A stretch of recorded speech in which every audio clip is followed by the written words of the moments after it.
So, on the first week of July in 2013, Treyarch and Activision released the Black Ops 2 map pack. This is Detour. And I actually like it. I'm actually, enjoying the maps. I like how they release the maps.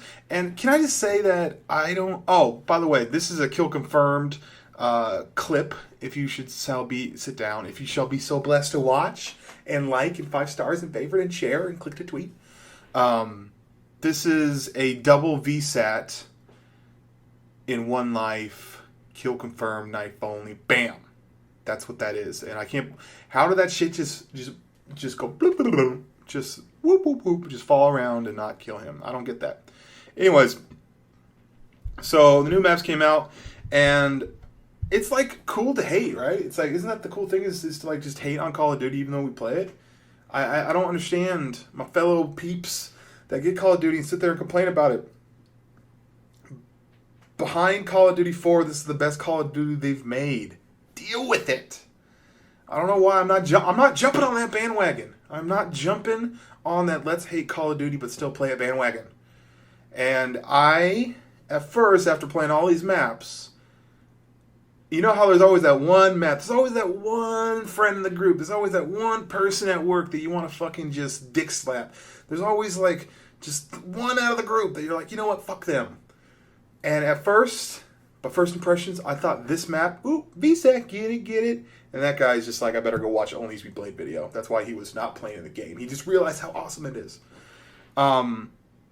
This map on first impressions was that map. I was like, okay, I like all the maps except for this one. But then after I played it and played it in the right game types, I was just like, all right, this is actually an enjoyable map. I am more of a fan of certain game types, and all the game types that I like, which is Search and Destroy and Kill Confirmed, they play well, and I dig it. I don't know. There's this weird sound of the ocean that for some reason sounds like the Mob of the Dead Zombies sound when you go up on... your Pack-a-Punch. Just I don't know why, but it just sounds very, very similar. The only gripe, if you want to be part of the cool kids, if I need to blend in with the crowd, you want to hear a gripe? You want to hear me get my my thunder on and gripe about something? I just wish that you could choose the game type that you want to play. That's it. On the new maps, I want to play the new maps, nothing but the new maps, and that gives their own little section. I wish that we could choose the game type that we want to play. I haven't looked. Why'd you get rid of the arms race? There's some bitching, there's some complaining. But for the most part, ooh, another VSAT in the same life? I'm just I just feel like the Howard Hughes and Knife Feed. I'm just getting so much done in one lifespan. It's crazy. It's they should do documentaries about me. They really should. I'm just fucking with you. But here you go. Ooh, sneaky. So... That is, I'm going to give you guys some more map pack stuff because I'm actually liking the map pack. I'm energized and I'm feeling it, and I want to bring you guys the new map pack stuff for the Call of Duty Black Ops 2. Sit down. So the game's wrapping up, or this little streak that I had is wrapping up. I'm actually going to go play some more. I'm excited. And I might even go to that crazy place called Outside. But only for a minute. I'll come back in and play. Peace and butt grease. 5 stars.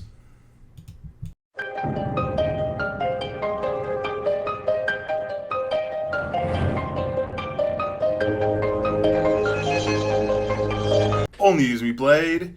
Map pack came out today. Cove is one of them. And this is a map. I was like, oh, Search and Destroy? Cove looks nice. It looks like something out of Lost. I'm pumped. Let's fucking do this. And I got into one of these lobbies. And when I say one of these lobbies, it sounds almost like I'm being racist, but it is one of those lobbies.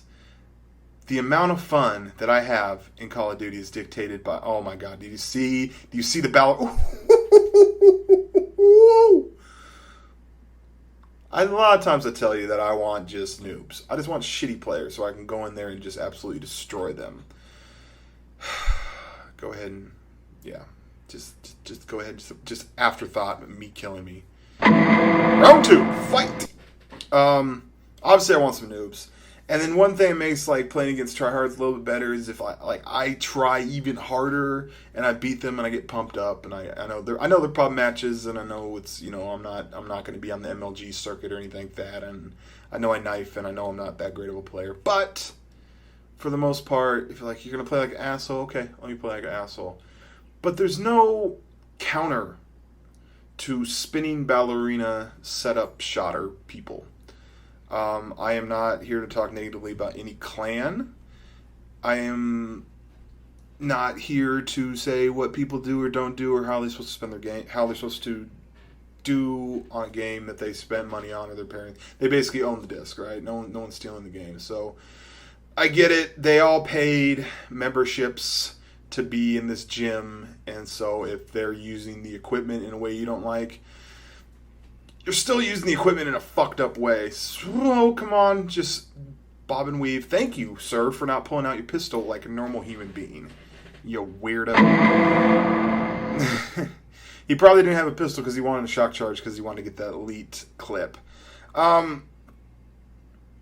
So, you can play however you want. And I'm not giving you permission. I'm just saying that that's just a basic thing. Like, if anybody tells you how to play, tell them to go fuck themselves. But, like, aside from all the glitz and glamour that doesn't actually exist, but like you're getting your fucking name in neon lights or something, besides that very, very minute, almost a fraction of a percentage possibility of, oh my god, that guy fucking turned on me, so cold, super fast, but besides this really small chance that you're going to be featured in the next phase, obey, soars, or thrust montage. Nice little plug right there. And also, just because you pick up my ballistic knife in a game doesn't mean that I'm going to be your best friend. I don't know what you're not going to get any extra perks. You're not going to unlock an achievement. It's not going to up your gamer score. It's not going to make you spin faster. I don't know. I don't get that. People love to pick up my knife and try to do something with it. But all these setups, they're just silly. Woody's gamertag put it best when he was talking about how, yes, we all paid money for this game and we can all play it however we want, but if you're playing a game of pickup basketball, you might not be on like an NBA pro. You might not be on an NBA pro level, but you're kind of an asshole if you sit there and take dribble on your knees and take half court shots, covering your arm and cartwheeling while you do it. And if you don't see that that's being an asshole, then so be it. And also, I completely understand. A lot of what Call of Duty is being an asshole. But, like, not saying that if you play Modern Warfare 2, you're not going to run into one-man army noob tubers. But, like, this is just annoying. It's just annoying, and there's no counter for it. And you gotta, I don't know why I came up with that idea. I came up with this idea to put in the Law & Order SVU because I felt like a victim after playing this game of just having to spectate spastics spinning around like ballerinas. To do this constantly, I understand the whole idea of going for clips. I go for gameplays. I go into lobbies hoping to absolutely destroy people, and I do it enough to the point where I get good quality gameplays. And it's not what happens all the time. You see how these guys are spinning all the time? Well, that's because they're trying to get that clip. I go into, and it might be 20 games before they get that clip. But the thing is like when I'm getting my clip, this is why I think that what I'm doing is better than what you're doing as far as doing the spinning stuff. When I'm getting that clip, I'm like trying to win the game. The winning of the game is like absolutely like an afterthought. No one cares when you do this stuff with the spinning, and it's just like, come on. I don't know. Play the game how you want. And it's tough because I do something weird. That is a 6 reference. If you guys ever seen the show Blossom, that was Blossom's hot friend that I thought was hot, like when she was on Blossom. And her name was 6 on Blossom, and no one really names their kids names like numbers anymore. But anyway, I don't want to make this like a complaining thing. I just want to like, when you watch these montages and you see these crazy clips, just be realistic and know that the way that they get those crazy shots is not by spinning around and shooting people that are actually trying to play the game. It's by shooting people that are also trying to get a clip on them, and they just let each other go back and forth. In the same respect, if you want to compare it to people trying to get gameplays,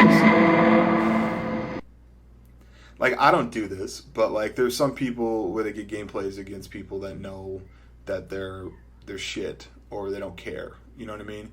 And when I get gameplays, I try to get gameplays against people that are actually playing. And, you know, sorry if I get gameplays against really bad players, but that's not my fault. I don't know. What do you do when you come across a lobby like this? Do you try to just beat their shit in? Or do you leave? Because even beating them, you don't really feel like you're winning because they weren't even playing the game. That's what makes it annoying. Hope you guys enjoyed some Cove action, some Law & Order SVU. ONLYUSEmeBLADE. 5 stars, please. Peace and butt grease.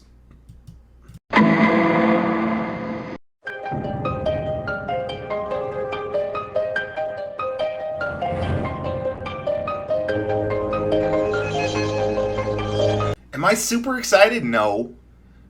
This is more of a realistic commentary. If I'm going to be negative because I think negatively of this map. Of all the things to think about, I'm thinking negatively about a Call of Duty DLC map. But that's what, you know, we're Call of Duty players and we're like sitting around. We need it. You know, we need a fix. We need an itch, and new DLC comes out, and Summit. Oh yeah, good old Summit. Yeah. And just look at this. I'm in theater mode. This is the only time when theater mode is appropriate. I'm in theater mode and I'm looking above, and this is what the spawns are. It's you spawn either on the far left or the far right, and you just meet in the middle. And that's pretty much, this is sped up. But you look, everyone always spawns in the exact same spots. So when you play this map, unless you're playing Search and Destroy, actually the same thing for Search and Destroy. Like, as soon as you start, you're going to start in the back of each spawn, and then you're going to run in the middle, and you're going to get killed, and then you're going to spawn again. And then if you are fortunate enough to get in their spawn, get the fuck out of there, because they're just going to spawn there, or the spawn's going to flip. And it's stupid. It's boring. I don't know why they decided to add rain to the game, but rain, it's there. And then I don't know why they decided to make it dark. It's there. And it's just not a very good map. Okay, so one thing that I've noticed when they make these maps is that they fail to take into consideration that mobility is different from game to game. I don't know why we can't have running forever. Now, obviously, I'm a little biased because I want to rush around, but what is the problem with a marathon lightweight setup? How is that a bad thing, getting your players to run around? That's what we want. We want a fast-paced shooter. Call of Duty is not a realistic shooter, okay? Everybody that says, well, you know, if you would have got hit with a 50 caliber bullet, you would have died. It's like, shut up. It's a fucking arcade shooter. This isn't some fucking war simulator. This is Call of Duty, you spastic. So, I don't know. I never saw an issue with infinite sprint, but because we don't have infinite sprint, it drastically changes how the game is played. And this is for me as a rusher type person. And I understand that there's different play styles, and that's all good and dandy, but it just doesn't work. This, you know, I got over it real quickly. Basically, this map sucks. It just doesn't work. I skip it or don't play. And also, when you're playing, I don't play it. You know how many games of Aftermath I've played? I don't. You know what I mean? Because I just, why would you put yourself through that? Why do people think that we have to put ourselves through shitty maps? If you don't like it, back out. And 5 stars. And I know this is kind of a rant, but fuck this map. For real. But I love you. ONLYUSEmeBLADE, but I'm not the only one using my blade, using my knife, my tomahawk. This is a recruitment challenge. If you get sick feeds, tomahawks, ballistic knives, whatever, if you're destroying noobs, definitely put that as a video response. If you are a montage guy or an editor, choose your best edit and link it to us as a video response to this video. If you're a graphics guy, do the same thing. Link it to us as a response to this video, and let's build up Clan Thrust. The best knife clan on YouTube. I said it. Bam. Cannot wait to see your guys' submissions.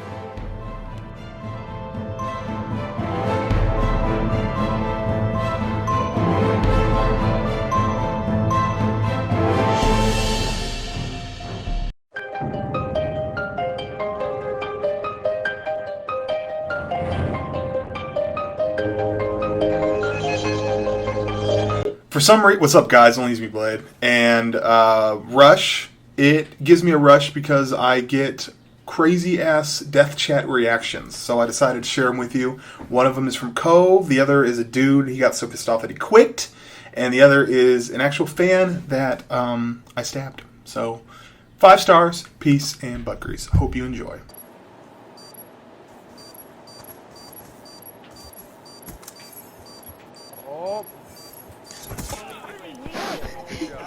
I tried to 360 him. I tried to 360 him. That one. Yo, he fucking ballistic me across the map. What the fuck? Oh. I went for a 360. Hold on. ONLYUSEmeBLADE hit a better shot than you will ever hit in your life. Yeah. You hit a bill. Oh, fucking keep stabbing me in the back, you pussy. Keep getting stabbed. Works for me. That's a baby, dude. You cry every time you get killed. And you're gonna get muted, you fucking cunt. Ooh. Not the mute button. Oh my god. Domination. Keep stabbing, fucking kid. Fuck out of here. Get stabbed. And you're gonna get muted, you fucking cunt. Oh no, not muted. That means I don't have to listen to you either. Yeah, I know, right? Oh yeah, hold your tongue. You're fucking benefiting me, bro. He said, oh yeah, hold your tongue. Oh, he mad.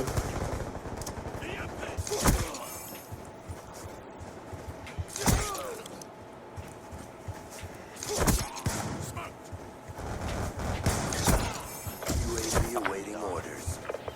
He left. He said, I'm done. And left. A Fury kill. What did he say? I got a Fury kill on that. What did he say? Securing Alpha. Nice. Friendly UAV inbound. Hostile light. Oh my gosh! Ouch. That's gonna hurt. UAV awaiting That didn't even get me. Oh my gosh! Friendly UAV inbound.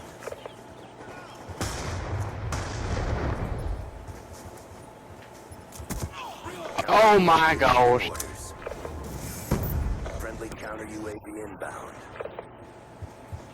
Keep pressing the fight. We're taking it to him. Aw.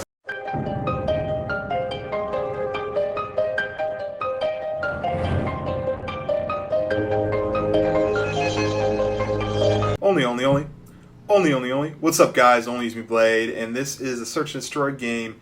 And at the end, I actually have a really awesome, like, kind of 1v5 clutch momentness, and that's kind of the reason why I started making videos. And obviously, this journey of me making videos is not anywhere near its completion, but it's also not anywhere near where it started from. I started from Call of Duty 4. Now I'm here. That's fucking corny. But I kind of always thought that if I were just to stab people in online multiplayer matches, record my footage, and talk over it, whether the commentary be deep and thought-provoking or silly and stupid, that's all I needed to do. And I realized that while some of you guys just totally dig that, and that's what you want out of me, I think that a lot of people view me as, like, you guys might view me as a friend, like this relationship between me, the viewer, and you, the viewer, me, the commentator, content creator, and you, the viewer. I think that while I took it as I'm being consistent and reliable, I think that a lot of people took it as that I'm stagnant and boring. And so, especially during this time, like, a lot of people are like, dude, we love you, but, like, this is a common thing that I hear, like, bro, I love you, but, you know, Call of Duty is just not my thing anymore. It's changed too much, and it has. Call of Duty isn't what it used to be. The feeling that Call of Duty 4 had, at least for me, it's not there with Black Ops 2. But I actually like Black Ops 2. I don't think Black Ops 2 had a chance because of the previous Call of Duties kind of ruin it for people. And this isn't a Call of Duty debate. What I'm saying is, okay, so I know the problem. I'm the kind of person where like, okay, we figured out the problem. Let's change it. And so what I'm going to do is kind of change up the programming on this channel. I have a Sunday Chill commentary that I'm going to upload later on tonight. I don't think that's going to change. I'm still going to go in every once in a while and get gun game reactions. That's not going to change. But I think I need to start doing playthroughs of other games and maybe do like live comms or, maybe stuff that's not necessarily Call of Duty. I definitely know one confirmed programming change that's going to happen on this channel is Grand Theft Auto 5 is coming out in a couple months. When that comes out, I'll probably play the hell out of that, and that'll be a playthrough. And based on what I've heard, the worlds are huge, so a playthrough of that will probably take me right on into when Call of Duty Ghosts gets released. When Call of Duty Ghosts gets released, I'm obviously going to be on that because I'm a Call of Duty player. And so basically from here until the Call of Duty Ghosts, the programming on this channel is going to kind of switch up a little bit. And I think I'll still be doing a little bit of Call of Duty here and there, but for the most part, just kind of, be more experimental with stuff that I'm going to upload on here. And it's still going to be me. It's still going to be my voice. It's still going to be me possibly doing vlogs. So it's still going to be me, the persona, what you guys have been accustomed to as far as just me. But as far as like what you see in the content, what I'm trying to bring to you, I'm just going to kind of experiment and see what you guys dig and see what you guys don't dig, and try not to put out the same thing. Even though I like doing it, try not to put out the same thing because I think it's been kind of selfish. But I'm also aware of what was the reason, like back to roots, what was the reason for me uploading videos to YouTube? And it was never to make this like a job. I just happened to be fortunate for that to happen. But it was because of cool clips like this, and I wanted to rewatch it. So this is more for me. I'm being selfish. Enjoy this clutch. Peace and butt grease. Bomb online. UAV on standby.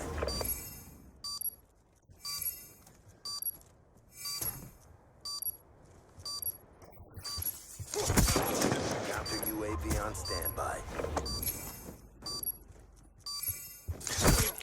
Oh god, dude.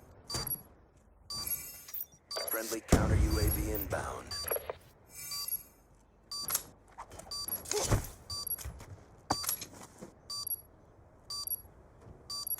Oh, bro, dude, such Nice He's got the clutch. 1v5. Very He got nice. the 1v5. Oh my god. Oh, I'm done. I'm done with life. I got a diamond ballistic knife. I'm really sick. Yeah, they both got diamond ballistic knife. Yeah, dude.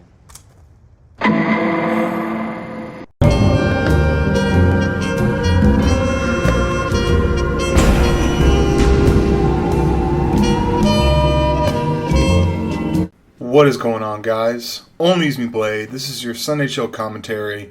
Even though Sunday Chill commentaries are not about the gameplay, this is actually a really good quality gameplay, and there's going to be 2 montage-style clips. But let's just get past that. You'll see them, and when you see them, I'll try not to make a big deal about them. So, I came up with this phrase. And what it is, it's, putting someone on blast is a form of putting someone on. And what that basically means is that if someone's poking at you, attempting to get a reaction, attempting, even though you're the bigger person, and even though it's fully within your right to react, it's this weird thing where if you do react, they win. So they're playing a really, really shitty game. And so you have to do things. You have to approach things in such a way where there's so many scumbags in life, and the world isn't fair. And I think that everyone knows that, but I think that what makes you able to deal with that is the mental stability and, tricks. And what I mean by that is just like things that you do in order to combat the stupidity of shit in this world. Things aren't always going to go your way, and there's certain things, like a lot of times people say, hey Blade, you have a really good outlook on it, but it's just like there are ways for me to kind of cope. Not cope, I want to say ways for me to deal with stupid people. Like, there's so many stupid, retarded people in this world. There's so many stupid, retarded situations. And it's one thing to say, that, but the best thing is to kind of keep it pushing and keep it, try to stay positive. And everyone knows there's dumb people. And I think it's interesting that we tend to point out dumb shit all the time, but it's just like, well, yeah, it's there. We're aware of it. That's not anything new. You know what I mean? How can I be better? Or what are ways... I'm basically going to share you, like, I don't want to call it a defense mechanism, but just like a brain technique that my weird brain kind of goes through to deal with the stupid shit. Because if you take it too literally, you won't win. So I'm going to use a reference from a show that for whatever reason, I connected with the show as a child. And the show is called Dream On. Now, I'm going to literally read to you the Wikipedia definition of the TV series. Dream On is an American adult-themed situation comedy about the family life, romantic life, and career of Martin Tupper, a divorced New York City book editor, played by Brian Benben. Now, this is the key part. This is like the whole synopsis of the show. All that other stuff, who gives a shit? I couldn't tell you a single plot line in that entire show, but this is what stuck, all right? The show distinctively interjected clips from older black and white television series to punctuate Tupper's feelings or thoughts. Bam.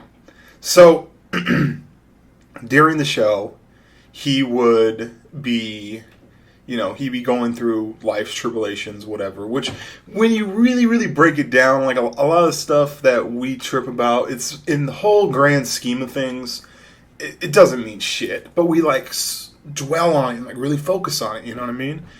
And so while he is going through life, while he's going through everyday situations, what he'll do is he'll relate to the situations by the interjected clips from old black and white TV shows, because that's what he watched as a kid. So, like, if something were to come up, he would, it's kind of the version of That's What She Said. You know what I mean? Like, if someone says something has nothing to do sexually, but then someone says that's what she said, that's a version of that, if that makes sense. I'll give you an example from now, okay? There's a TV show called Mad Men, and I watch Mad Men a lot. I like the show. Now, during Season 5, during the first episode of Season 5, or the opening episode, there's a situation where... You gotta think, the show takes place in the 60s, right? So there's civil stress kind of going on. And there was a bunch of... I don't want to call them Black Panthers, but, African Americans outside of Draper Price, whatever the name of the thing is, right?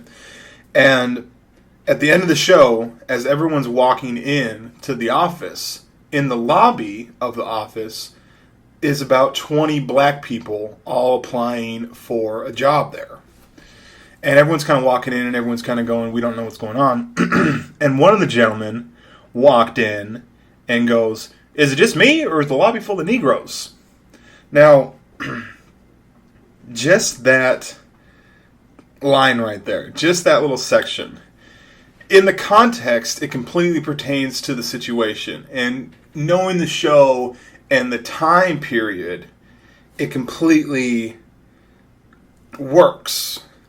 But if you were to just take that thought, if you were to just take that clip and interject it, i.e. this, let's say I'm playing Call of Duty and I get into a lobby and I basically hear a lot of people in there going, saying nigga, nigga, nigga, and all that stuff, and blasting music and this and that. for whatever reason, the thing that pops up in my head is this guy going, "It's just me, or is the lobby full of Negroes?" And it makes me smile. A lot of times, people think I'm stupid. And the reason why they think that is because I'll be sitting there and I'll just kind of giggle to myself. Like, I make myself laugh all the time. And people don't understand why. It's because, like, in my brain, I'm constantly laughing or making myself laugh because it's your choice. You can dwell on the dumb shit. You can be a Debbie Downer, or you could fucking just laugh about shit. And I'm always interjecting little thoughts or little things. Now, that little clip was just basically like a real life example of what the show Dream On was, where the person is constantly dreaming or fabricating these absolutely kind of ridiculous ideas. But what I was saying earlier, though, was putting someone on blast is a form of putting them on. So, like, the reason why I'm even bringing it up is because I'm frustrated. And I'm going to use another clip from Mad Men. And I think I've talked about this in a Sunday Chill commentary, and I apologize for being repetitive or bringing this up. But during one of the episodes, Don Draper was arguing with another, an up-and-coming agent or whatever. And the guy, they were in a disagreement, and Don was just, like, focused on other stuff. He really wasn't caring about what that dude was talking about. And the guy goes, to Don, he's like, "You don't know how I feel, like, you don't know how pissed off I feel about you right now." And he's like, "That's odd. I don't think about you at all." And that really, like, sat with me. And the reason why is because with emotions or feelings or whatever, we don't get a choice in the matter. We just feel them or we don't. But, like, you can have different outlooks, or you can have different perspectives, or how you want to interpret or handle situations. And so the thing is like, as far as dealing with trolls or assholes or people that are basically just trying to ruin your day and trying to poke at you and basically trying to make your life less comfortable. And the thing is that by responding to them, they win. Period. And it's a shitty game, and it's a shitty situation, and I deal with it all the time in the YouTube scene. You know what I mean? I deal with pieces of shit. And I know it sounds really stupid, but, like, the Drake song, like, no New Friends, I fucking feel it, because, like, you get people that, like, poke, and they're like, you get people that want to collab with you, or people that want to use you, and then if you don't go for it, they're just like, "Oh, I'm a scumbag," and they keep on poking at me, and I'm just like, I want to put you on blast, but if I put you on blast, I'm going to give you the spotlight, and so it's a lose-lose situation, and I'm not worried about, those people. I'm worried at the mere fact that I dedicate seconds of my life to even thinking about that. I'm not thinking about them. I'm worried about myself, that I'm even giving them the time of day. See what I'm saying? I can give a fuck about them. They are not characters in my life. But I'm allowing, as I'm directing my life, I'm allowing these people to ruin scenes of my life. Why? I don't know. It's just, I worry about myself sometimes because I worry about things that don't matter. I don't know. ONLYUSEmeBLADE, Sunday Chill commentary, peace, and butt grease.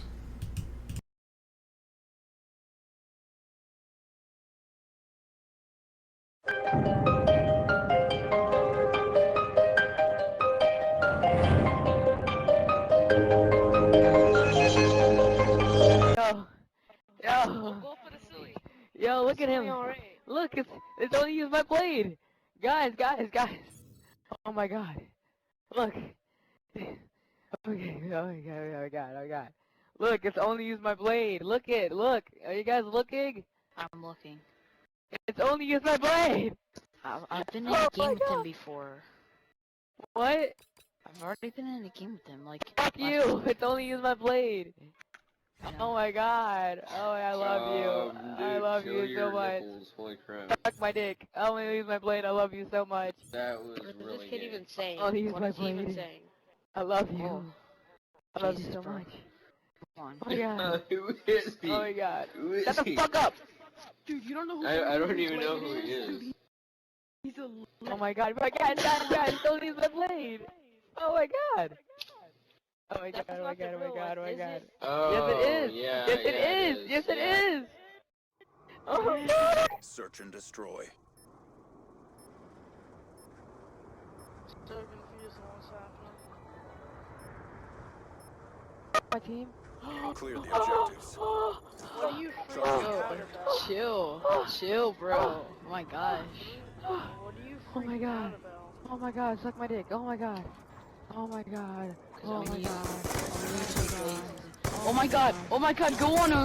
Blade. Oh my god, go on! I think he only uses his blade. It's so true. He's a lie. Oh my god.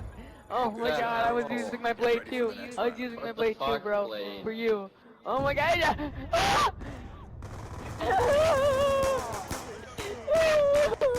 Oh my god. So it's only Blade has actually a lot of subs or what? Search Yes. and destroy. He has like 500 million trillion Neutralize the thousand objective. faggots, Oh thousand my trillion god, subs. dude, he doesn't like people like you. Oh my god, I hate you. I hate you so much. He loves me. Stop. He loves I've me. Stop never- lying to yourself. Oh my god. Oh my god. Shit. Guarantee you. Oh my god! Dude, what? Where is this kid coming from? Are you Oh my kidding god, me? only use my blade. You're a boss. If you can hear me, you're a boss. You're complete boss. I love you. I love you so much. I like knifed him and He's not modding. Fuck you. Such a He's not fucking modding. Oh my god. I knifed only him right use in my the blade. throat, he didn't He has die. like 500 trillion subs. I don't care. He's so amazing. Good job, agents. Only use my Get ready blade. for the Put me next in your round. video. I love you. Yeah, you should make a reaction video. I will milk my tits for you. Oh my god, dude. Ew. I don't even That know. was too far. That was just This too is far. like, this is just Oh my messed god, up. oh my god, oh my god. Look at his Dude's friends messed list. Search He has and no friends destroy. available. He has no friends available. It's because he's famous. Eliminate He the doesn't want anybody to objectives. see his friend list. We Oh got my the bomb. god. Only use my blade. I just want you This to is how know, you if you can act hear with me. everybody. Shut the fuck up! Only use my blade. Dude, I just want you to know that if you can hear me, you're just fucking boss, and I love you. Do you so like fapping over fucking people on because and it's fucking annoying. much. He died. Oh, Chill the fuck out. Jeez. Where's only using blade in this? He's supposed to be going ham.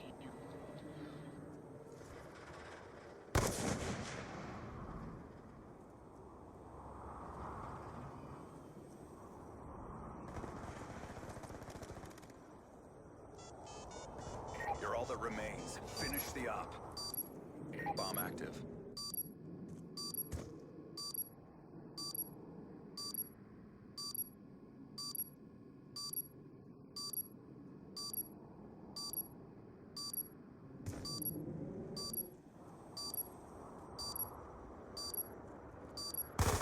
There he is. This kid's a tank. Oh, he boss. just got bladed. He He's just a got fucking boss. bladed. I don't care, he's still a fucking boss. He is too good. Bomb He did so shitty deactivated. with his knives. I don't know. Oh my god, I Only killed use my someone blade. down. You can hear Refocus me, and it step would up. be an honor to 1v1 you. Hi, dude. I don't even I know killed how Blade with the blade. Let's get on my level. Shut the fuck up. Oh, he did kill Blade You with only, the you only blade. killed him because he let you kill him. He No, let he you kill him didn't. with the blade. He let Halftime. you. No, I He doesn't even have tactical. You're using tactical like a bag. and It's so easy to destroy. kill somebody with that. Dude, you were such a sucker. I You're gotta a say slut. something.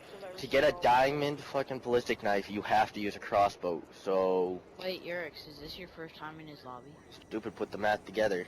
No, he obviously modded, you dumbass retard. Wow. What a retard. What? Alright. Go You're a on, retard. Blade. Go on, Blade. Oh. You're a Come retard. on, come on, Blade. I love you so much. You're my idol. I want to be you when I grow up.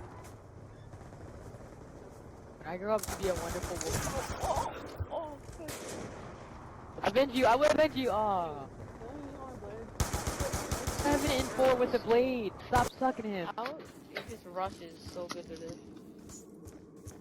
Yo, Flex, listen to what's his name?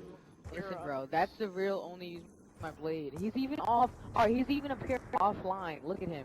It's because he's such a boss. He doesn't want anybody to bother him. while he's playing. Good job. Get ready for the next round. I didn't know. Maybe I because he wish, has like, one I of could, stalkers like, like I wish you. I could, like, file a complaint of how awesome he is. I 'Cause, like, guarantee you he needed I guarantee You're you're a a fag. creep. And I don't care. Suck my Dude, dick. he muted him when he started talking. You can be quiet. Search and destroy. Probably muted you guys too, Defend the objective. faggots. Actually, we're not fapping over him like you are. Alright, but do you have gold? Dude. Do you have a gold combat knife like me? I'm not kidding. Yeah, you. actually, I've I met can him in get a real golden life. combat knife in like I 2 But seconds. do you have one? That's the question. Dude, Yeah, I do. 'Cause I don't. over a video game, I guarantee you would give him a blowjob. Damn I it! probably would.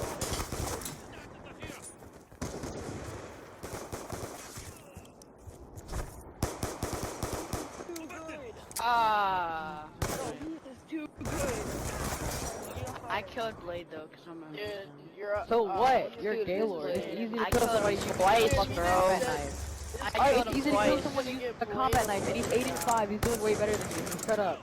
You I just killed said him you twice. would give him a blowjob. Shut up. You guys would be screaming too if it was somebody you liked. What if like fucking KR Speedy or Dude. Chaos We or have to fucking win. We have to win. one of those faggots came on? You and so you're whenever I say "Oh, my plant the face. bomb, Oh, plant the oh." bomb, dude.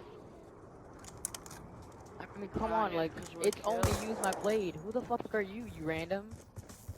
I'm a Dude. random look who's talking. Stop You're a talking random. What? about it. How many subscribers do you have? Sorry, do you have 500,000 subscribers?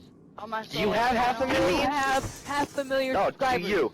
No, I didn't answer say the I question, wasn't do a you? random though. Do He said he you? wasn't No, a do random. you? Do I didn't say I you? wasn't a random, so suck my dick. You are a random though. I didn't say I didn't. I am a random. I didn't say I wasn't, but he said he's not, and he No, is.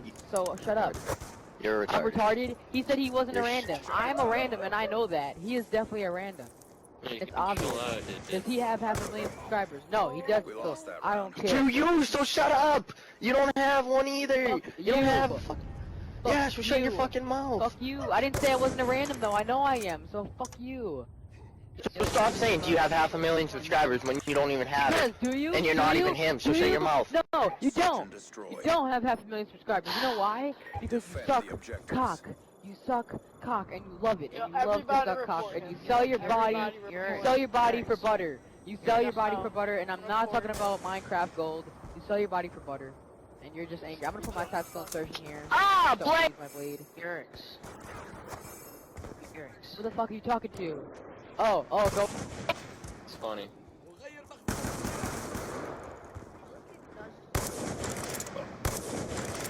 Do you use like ballistic knives? I like how try. that Urux guy Look is at using Pride. it just because Blade is in the game. There we I don't go. see why it really I went matters. 3 and 4. I'm only using my combat knife though. I killed Blade. I'm so happy. Oh, I didn't know it was live. Me either. I didn't even know who he was. What does it matter? You guys can't trick shot for your life anyway. Look at your clips. Shut the fuck up. Oh my god, dude. Stop. This kid's gonna. Just shut up, dude. You did never hit one dude. Blade, Guys, I'm gonna- Yo, Yurix. I'm gonna Yurix, plug in Blade my- Put in his mic. I'm gonna put in my You're mic. random. Now shut up. Guys, I'm gonna put in my mic. Yurix. Blade put it in You're his random mic. too, you little whore bitch. Alright. Shut the fuck up. Oh, stand up. What's happening? Yo, Blade. Oh my god.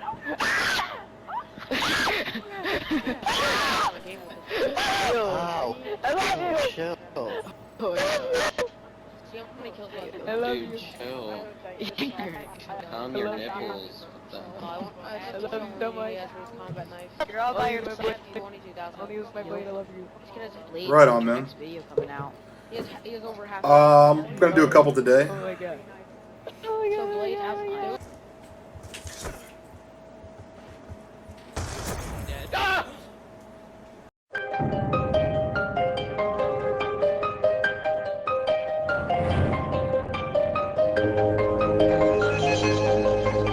Whoa! Super excited. Sorry, headphone users. Rest in peace. This is a Black Ops 2 Knife Only Search and Destroy gameplay. but I'm going to be talking about the Grand Theft Auto 5 trailer that just got released, the gameplay trailer. The reason why I'm even saying this is because I'm not trying to deceive you. I'm not trying to make you come here and click on this video because you think that you're going to see the Grand Theft Auto 5 trailer. I'm just going to talk about it. Now, in the description below is a link to the Grand Theft Auto 5 trailer. If you got deceived, I'm so sorry. I'm not trying to trick you into clicking this video. This is just an actual fan of the Grand Theft Auto series who is, as T-Mart would say, I'm super excited about I'm actually, honest to God, everything I love, I actually am excited because the trailer came out today and I watched it and I'm like, it's awesome. It's awesome. So in the description, if you click on that, you can go and see the trailer for Grand Theft Auto 5 so you know what the hell I'm talking about. I highly recommend it. And now that you're back, or if you've already seen it, let's just kind of talk about it. First off, if I was ever, this is going to sound a little weird, but like if I ever became president, I would fix like a lot of little things. Like I would make it so that women couldn't get breast reductions. I would make it so that if you make music, you couldn't put police sirens in your music, because when I'm driving and the police sirens happen, it freaks me out and I actually pull over. And also, if you make video games and you make trailers for video games, you are not allowed to use cutscenes. You can make an IMAX Blu-ray 3D video cutscene for a game. It doesn't really matter. It doesn't appease me. It doesn't show me what the actual game is. I'm tired of gameplay trailers actually showing, just nothing but cutscenes. It's not what. So my rule would be, if you put up a gameplay trailer, it has to be gameplay, no cutscenes whatsoever. Not even a title screen, I don't care. But from what I saw from the Grand Theft Auto 5 trailer gameplay thing is that majority of the stuff was from in-game footage. And it was really weird because like as I'm watching, I can't really tell what's in-game footage and what's, what's the like cutscenes or trailers or whatever. And I was thinking about it, I was like, for the most part, when you play Grand Theft Auto, the cutscenes and the trailer and the gameplay stuff is like always fairly similar. Like there's not a huge differential, and you can kind of see what's kind of going on. I like the aspect of having 3 different characters and switching between them, and it looks, one really, really cool feature that I saw that I'm super excited about is the fact that you can alternate between the 3 players as you're playing, and sometimes in the middle of the action you actually have to alternate between the 3 players. I don't know, it just gives me, it's cool. I like that aspect. There's nothing wrong with the original Grand Theft Auto concept where you're basically playing as CJ or you're playing as Tommy Vercetti or whatever. There's nothing wrong, or Nikolai. There's nothing wrong with that. I just like the idea that you can play from these multiple different points. Also, there's one thing that's really, really odd. Remember in Black Ops 1, when the trailers were coming out, and remember they showed like the camera spikes in the multiplayer. People were like, oh my god, the camera spikes are going to completely fuck up the game. That's going to be such a key element. And then like after we played Black Ops 1 for a month, we realized the camera spikes had like little to no effect on the multiplayer. Like no one really used them. It was just like a gimmick. When I watched the Grand Theft Auto 5 trailer thing, I noticed that they had like a thing where you like buy stocks, like, oh, if you want you can take your money and put it in the stock market. They talked about it, and I think a lot of people think it's going to be a big deal. It's not going to be a big deal. In the description, Grand Theft Auto 5, they're not paying me for this. I wish they'd pay me for that. That'd be cool. But they're not. I'm just a huge fan of Grand Theft Auto. I'm excited for it. Give this video a like and a favorite and all that good stuff. I love you guys. Peace and butt grease. Sound of drinking.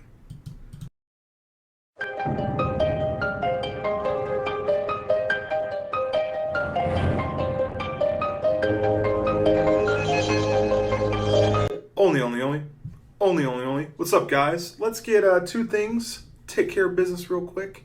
One, I'm doing a playthrough, a Blade Plays on this channel of Ballad of Gay Tony, a Grand Theft Auto DLC thing. And you guys seem to be digging it, but if it's not your cup of tea, rest assured that it's not going to be the only thing I'm uploading. I'm also going to be doing the standard Call of Duty commentaries. So giving you variety. Variety is the spice of life. And also, I know the people that I'm playing with in this lobby are also knife only. They're not all of them, but a lot of them are just trying to knife because they saw me in the lobby. I can't control what people do, and I'm not even trying to. I just want to make them sit down.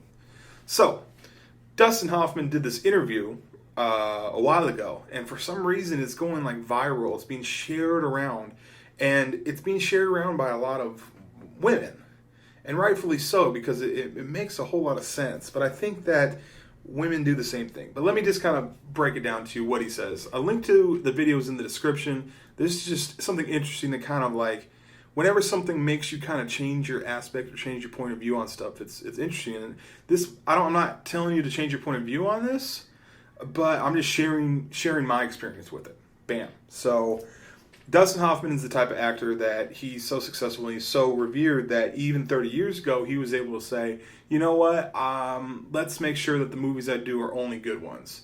And he can turn down movies. He did this movie called Tootsie, and one of the things he said before he did Tootsie, he's like, listen, let's do the hair and makeup now. Let's just get the hair and makeup done, and let me walk down the street, because I want to be able to know if, when I walk down the street in like the real world, if people are going to look at me and say, oh, hey, that's a woman, or they're going to look at me and be like, what the fuck, that's just a dude in drag. Like, you want to make sure that it was good, right?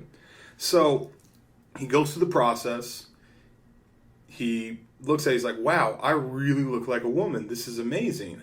Now, makeup artist dude, can you make me look like a pretty woman? Because I feel like I would be a pretty woman. And he was like, nope, that's it. That's what you would look like if you were a woman. I can't make you prettier. That's just the cards that you're dealt. And he really had like an epiphany, and he got like sad. Like, he actually went home and cried and talked to his wife about it and stuff like that. And his wife's like, well, what's the situation? He's like, well, I think that I'm a good person. And I feel that if I were to see myself as a woman, as me as a dude, but see myself as a woman like in a bar or at a function or an event, that I wouldn't take the initiative to try to get to know that woman, because he's used the word brainwashed, the idea that she's not, you know, his sexual attractive alpha male version of what he would go for, that he wouldn't actually give her a chance. And he felt that he feels like he's a good person, that he's a wonderful individual, and he'd make an amazing woman. And that he was sad that he feels that he probably missed out on a lot of amazing, not only relationships, but like just friendships with people, for the simple fact that that girl didn't fit his physical, you know, desires or whatnot. And he was just crying about it. He thought about all the different women in his life that he didn't talk to because he wasn't like pleasing to the eye. And that shit and he would like actually like start tearing up a little bit.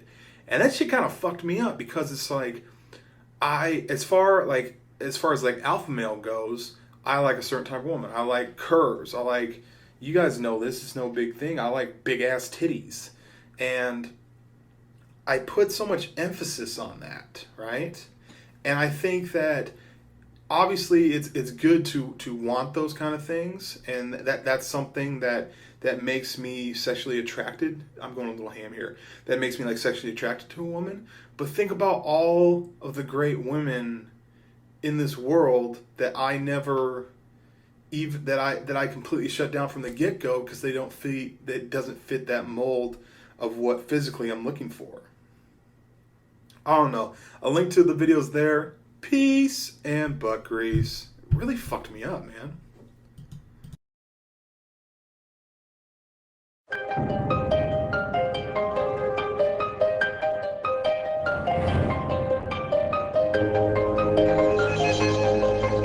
What's up, guys? ONLYUSEmeBLADE, and this is a Relentless game of kill confirmed. And Relentless means you get 20 kills in a row without dying. Would you like the latest tips and tricks on how to get a Relentless gameplay knifing only? Play it for fucking 15 days or whatever. I mean, I'm sorry, but in order to super fast mode, you have to pretty much this game is really, really random, and I find it funny that people play in such a way to get like high scores, or obviously because it's fun to shit on kids. It's fun, trust me, it is. But the thing that people have to realize is that it's so fucking random. It's so random. The spawns are random. Every game. I'm not talking about just this particular Call of Duty. The spawns are random. The fucking connection is just a fucking dice roll on whether your bullets are gonna hit or if your knife lunges are gonna connect or whatever. It's just random. So there's not really any like. If you start like stripping it down, then maybe you can like have a realistic setting of a skill based game. But I mean, and that's when they do that for like league play. And they do that for like the MLG stuff. But for the most part, the game's fucking... The pubs are fucking just a random shit show. I don't know. And it's funny that we play in a certain way. And also, I did not enjoy myself this particular game. I did not enjoy myself. And I'm going to tell you a quick story or a quick scenario. And I'm going to tell you how a casual person of Call of Duty, a person that plays it every once in a while, that doesn't have anger issues that the game gives you. I honestly, Call of Duty makes me so angry. It really does. And I wonder why I keep on sticking with it, because it really does agitate me. But I'll give you a scenario, okay? Imagine you spawn, you run from your spawn, you get 2 kills, hell, you get 3 kills. And there's a sniper in the window, and he kills you. Okay? That's the scenario. You're going to be like, well, fucking, I hate snipers, or whatever reason. You might complain a little bit. It might agitate you or anger you a tiny bit, a little fraction, right? But you know what makes that anger fucking tenfold? Let's say you're on a 29 kill streak, okay? You're on a 29 kill streak. You want to get that nuclear. You've never gotten a nuclear. This is going to be in-game. Awesome. You walk out this door, and a sniper in a window kills you. Now, that sniper just killed you, and you're furious. You're pissed. People that play Call of Duty a lot, majority of their deaths, when it happens, even if it's completely fault of the randomness, or it's just someone actually, heaven forbid, someone actually outplayed you. Oh, I know, that's crazy. But even during those situations, we have come up with a way to say the reasons why we lost that battle. So let's go back to the scenario for a second. If you, and you trust me, anybody that's watching this is probably a Call of Duty gamer. Not necessarily, but you've played Call of Duty at one point, and you've played enough to where you really played the game, and you've been on streaks before. Now, you get so mad. Call of Duty is the only game that you can be mad at after successfully doing something. I've played with Thunder before, and Thunder got a 42-2 game and was pissed off afterwards. That's crazy. The scenario about the 29 kills and then getting killed by the sniper versus the 3 kills getting killed by a sniper. If you were to go up to a person that plays Call of Duty occasionally, I'm talking like casual Call of Duty guy, a guy that goes to work, has a wife and kids, and then like gets on, and then when he gets on, he's like, holy shit, these people are sweaty nerds, I'm out of here. Like a 20-minute a day at most player, right? If you tell them that story about, dude, I got a 29 kill streak, they'd be like, that's fucking awesome. Whew. Like, that was intense, huh? That was really cool. I would like to see that. A 29 kill streak sounds like, do you have that in your vault? Like, that's how they would react to it. But if you told a Call of Duty guy, a person that really plays this game, if you told him you got a 29 kill streak, they're like, oh, that's too bad. Went off the nuclear, huh? Loser. Like, it's still a 29 kill streak, though. So literally, not only do you get mad at the game for when the game fucks you over, the more you do and the better you are makes you more aggravated at the game because it's not working you. everyone thinks that Call of Duty revolves around them, but it doesn't. So it's just like the Call of Duty gods, which I know that sounds really corny, but the Call of Duty gods do exist. There is such thing as Call of Duty gods. And what I mean by that, I don't mean there's an actual like person up there. There's not like a Vonderhaar thing. But like I think that if you do shitty things will happen to you, and it's kind of like a karma thing. So that does happen to you in COD. Anyways, the game just makes me angry. Call of Duty in general. I've gone to the other ones, and I just stress out when I play. And no one really gives a shit anymore about gameplays. I get that. So why am I stressing myself out trying to get gameplays? And some of my best gameplays have come when I wasn't fucking stressing out about it. I was literally just in there chatting it up with friends. So it just, I don't know. The game makes me fucking mad. It does. But I think that unless I'm like playing in a party with some friends, or unless I'm doing gun game, I love gun game reactions. I know it pisses people off. Oh, I died. I know it pisses people off, but whatever. Gun game reactions is the fucking funnest shit ever. And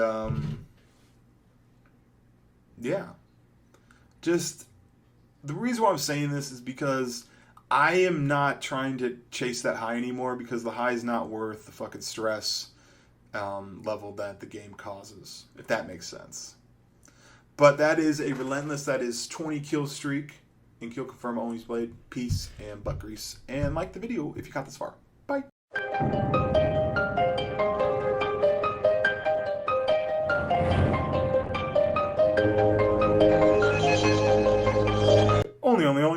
Only. Do you ever guys ever say, man, I wish it was like the Call of Duty 4 days, or I wish it was the Modern Warfare 2 days, or whatever, right? You could still play it. Like, why not? That's like saying, man, I wish I could go back to when I was a kid and I had grandparents, but if your grandparents are still alive, go hang out with them old fuckers, you know? Come on. I'm on this tip right now where I want to try to keep it like positive, and also I'm a realist. I get that, and I understand there's some negative shit. There's some negative stuff that's in the game. You know, everyone's a critic, so everyone says there's a reason why they don't like a game or do like a game or whatever. But my mentality is this. This is like what I want to project. If you have an issue with something, instead of complaining about it, let's offer up a solution. Okay? Let's offer up a solution. Here's an example. Without this kind of mindset of, you know, if something's negative, try to solve the problem instead of complaining about the problem. Everyone's really good at addressing problems, but like it takes more, and everything would be better if everyone tried to solve the problems. Now, obviously, we don't have control to how the game's developed or made or whatever. We can offer up solutions, or we could just, you know, not. But, I mean, I understand that the game developers, one issue that they have is that they've heard us bitch and complain at them because this game can make you angry. Or the current generation, I don't know, like, the game can make you angry. And I've said this before, I don't think that we can find peace and harmony in a game where we're trying to literally murder each other. So, give it that. But, like, if you remember that it's just a game and just play it like that and don't give a shit about score, naturally it'll just be more fun and more fluid and this and that. And plus, I like rushing around. So, I decided to go back to this game because I like infinite sprint. See, that's an example. I don't want to complain about the lack of infinite sprint in Black Ops 2. Why don't I play one of the games that has infinite sprint, which is Modern Warfare 2? See what I'm saying? Good example. I don't like getting sniped. It's not that I don't like snipers, I just don't like getting sniped. And it's one of those things where I can sit here and I can complain about snipers all day long, and don't worry, anybody that have listened to me or follow me on Twitter, you guys know that was a nice throwing knife. I like that a lot. But super fast motor! Look how fast he's going! He's going marathon lightweight super fast! But here's the solution. Why can't there be... And I think this is mostly for Search and Destroy. I think it might be okay for other game types. And I understand that you can't, like, spread out so many different kind of game types or whatever. But why can't we have a playlist that doesn't allow snipers and maybe doesn't allow C4. Imagine a playlist without snipers or C4. That would be splendid. I think that would drastically change the game. It's kind of like the idea of, you know, a playlist in Modern Warfare 2 that didn't allow noob tubes, commando, or quick scoping. That would be beautiful. See what I'm saying there? At least I'm like, instead of bitching and complaining about it, let's offer up a solution to it. And also, there's a lot of Call of Duty games out there. And we've been playing it for years. I think we've got our money for it. If I don't like a certain game, there's other games that are variations of it that we can go and switch and play. That's just my take on it. There's some negative. There's always some negativity, but I'm on this tip where, like, if I like stay positive and like dwell on the positive instead of dwelling on the negative, super fast mode, then things will get better. And I understand that life will has the ability. I totally missed that super fast mode. Sorry. Life has the ability to kind of remind you that shit can suck, but it's your job. It's our job to make it better. Fuck you, Commando. Way to ruin my positive flow. But yeah, I got really frustrated with Black Ops 2, so I went and I played some different Call of Duty. So I went Modern Warfare 2, played for a while. There were some things that reminded me of why I wasn't the biggest fan of it, but there's also some things that reminded me that I was a fan of it. Our minds have this really, really weird thing where it's kind of like an ex-girlfriend or something like that. Have any of your buddies ever gotten back with their ex and you're like, dude, that bitch was psycho. Why? Oh no, you were miserable with her. And that person's able to kind of go, you know what? They only remember the good parts. Like the things that I remember about Modern Warfare 2, flawless hit detection, pretty good maps, marathon lightweight, fabulous sound system. I mean, once you get in there, you quickly remember the commando, sleight of hand sniping, and the noob tubes, but I don't know. It's just one of those things where you kind of forget. So remember, guys, it's a fucking game, and I know I'm a tryhard and I take it super serious, but like I'm gonna try not to. That's why I've been really kind of hitting the Grand Theft Auto, and you know, and as far as like playing Call of Duty, I find if I just like play and try to have fun with it and chill with people, I'm a happier person. Peace and butt grease. So, playing a little bit of Search and Destroy. I like some Search and Destroy, man. It's a game type I love. This is Cargo. I'm going to run my typical opening route. I'm going to come up here, and nobody up here. But then, oh shit, okay. Tomahawk him, got him, nice. And let me just get this guy. What the fuck? How did he one-shot me? That's crazy. Let's look at that in slow-mo from theater mode, alright? So I'm going to cook a Tomahawk, nobody up here. Sometimes there's people that like to rush up there if they have lightweight and extreme conditioning. So I'm going to come up here, and in a split second, I'm going to realize what the situation is. There's that guy right there, but there's also his little riot shield friend, his little yin to his yang right there. So let's try to take care of both of them. Tomahawk that guy, sweet. Back up a little bit in case that dude wanted to shoot me. Reassess the situation, hold my breath. Go on down, run down the stairs. As I run down the stairs, let's shoot him with a ballistic knife. Bam, nothing. Shield protected him. I'm going to knife over him. And he one-shotted me. What the hell? That's crazy, and I just like that shot. So what the fuck happened? That's, like, I had to go back in the theater mode, and I had to look at it, and that's what I saw. And then I watched this kill cam, and the Tomahawk bounces off his butt buddy's riot shield into my face. What?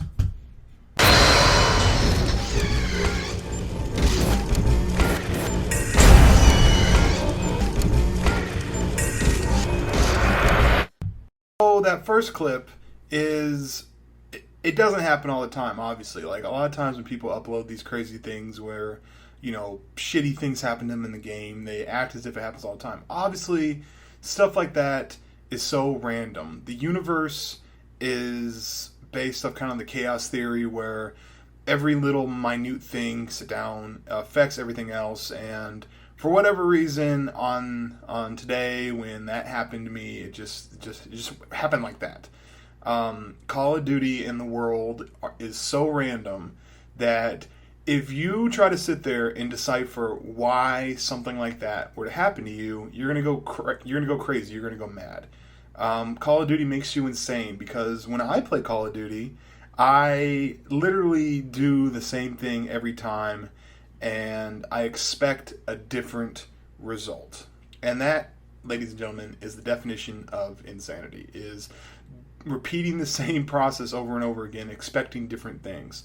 When really the variable is that there's too many variables. There's too many weird, odd things that happen in this world to kind of predict it. The best thing you can do is just to kind of hold your head up and know what you're doing is right, and hopefully in some fairy tale world, things sit down. Things will just magically work out. But I know that's not how it actually works, but I do kind of believe in a karma, per se, which is fuck you. I believe that guy should choke on Karma's dick. That clip I showed you before, it's so ridiculous that you can't even get mad at it. And I am not going to lie to you. Sometimes I do get agitated at this game. But I think I need to remember clips like that. Clips like the beginning, or clips like, sometimes people are going to stab you in the game, or people are going to quickscope you, or whatever. And just kind of realize that it's completely random.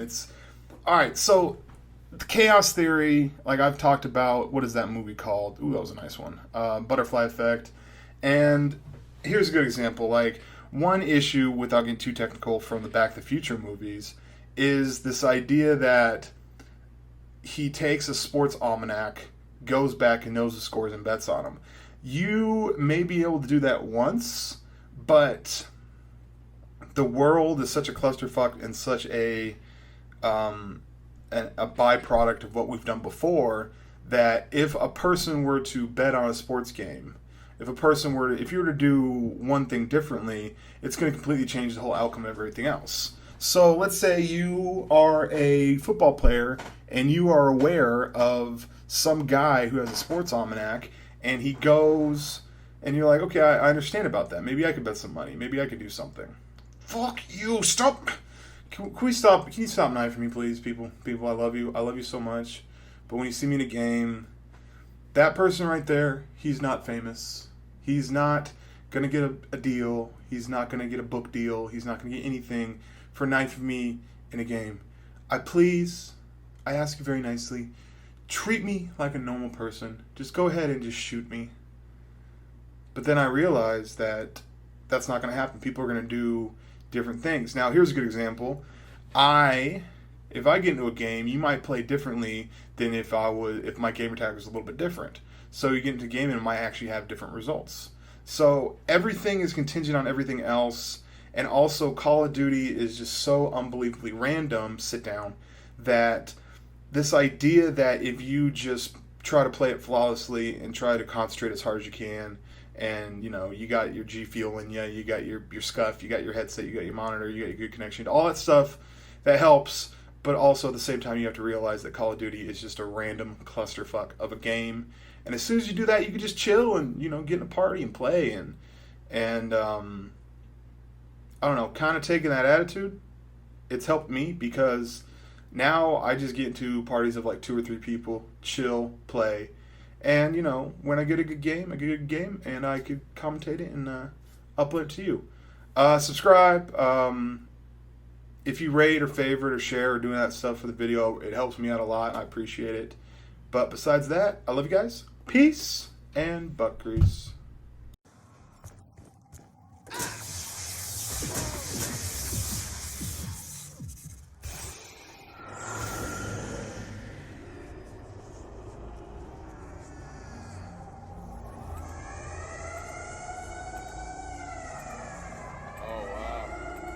You guys all out here with me?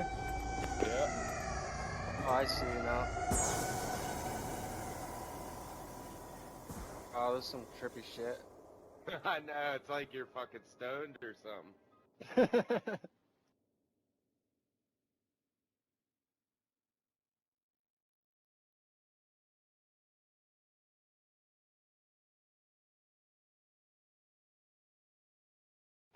What thing? Oh.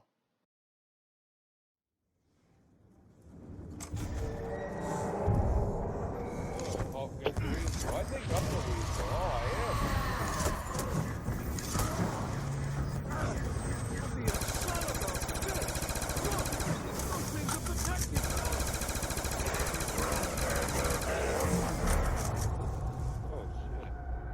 So this is the end of the game? Life over. Ha. Wow. So we just pretty much did all that to kill ourselves. Go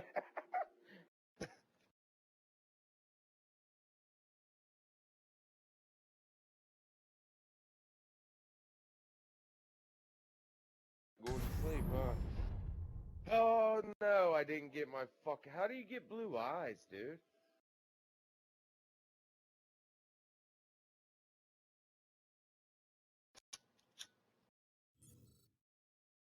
Yeah.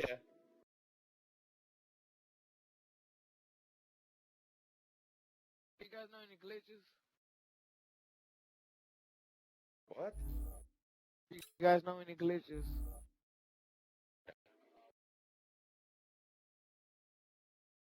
So, yeah, how?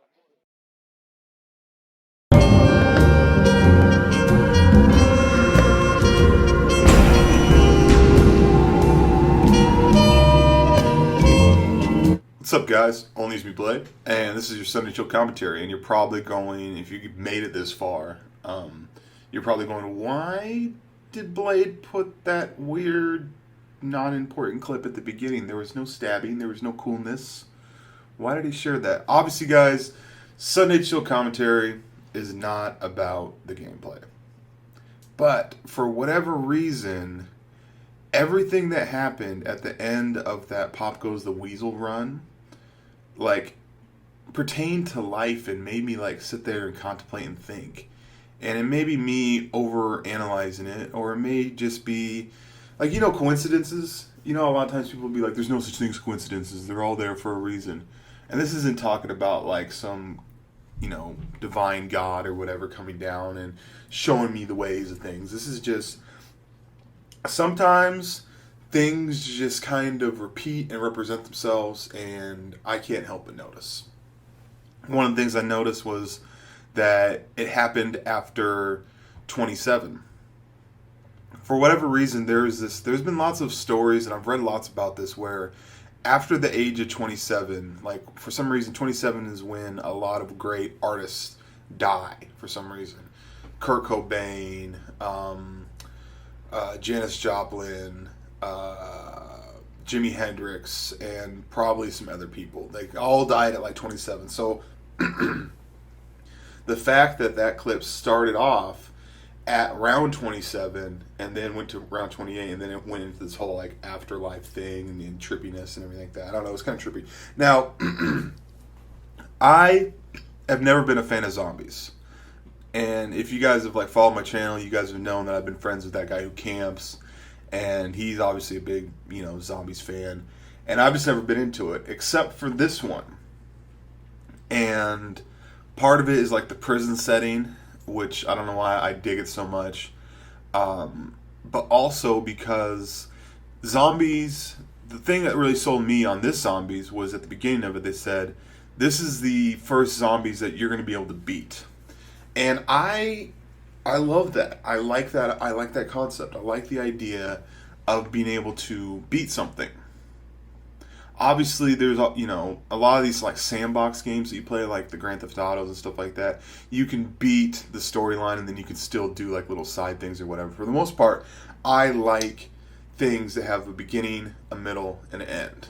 It just, I like watching the development of something. I like watching the meat and potatoes of it in the middle, and then I like an end to kind of wrap it up. It gives me answers, because that's what I'm after, is answers. And so whenever there's a problem or whenever there's a story or whatever, if that story has an end, then I'm happy. You know what I mean? Like, I like movies where the main character dies in the end. if you guys have ever seen The Sopranos, a lot of people didn't like The Sopranos ending, and I got it, but I didn't like it. And the reason why is this. So, without giving out too much, if you guys haven't seen Sopranos, it's an excellent show. In The Sopranos, you start off where it's Tony and his family, and he runs the garbage place, and, you know, it's pretty much the day-to-day, you know, ins and outs of his life. And then near the end, you think that, you know, some crazy shit might happen, or maybe nothing happens or whatever, and then the screen just goes blank.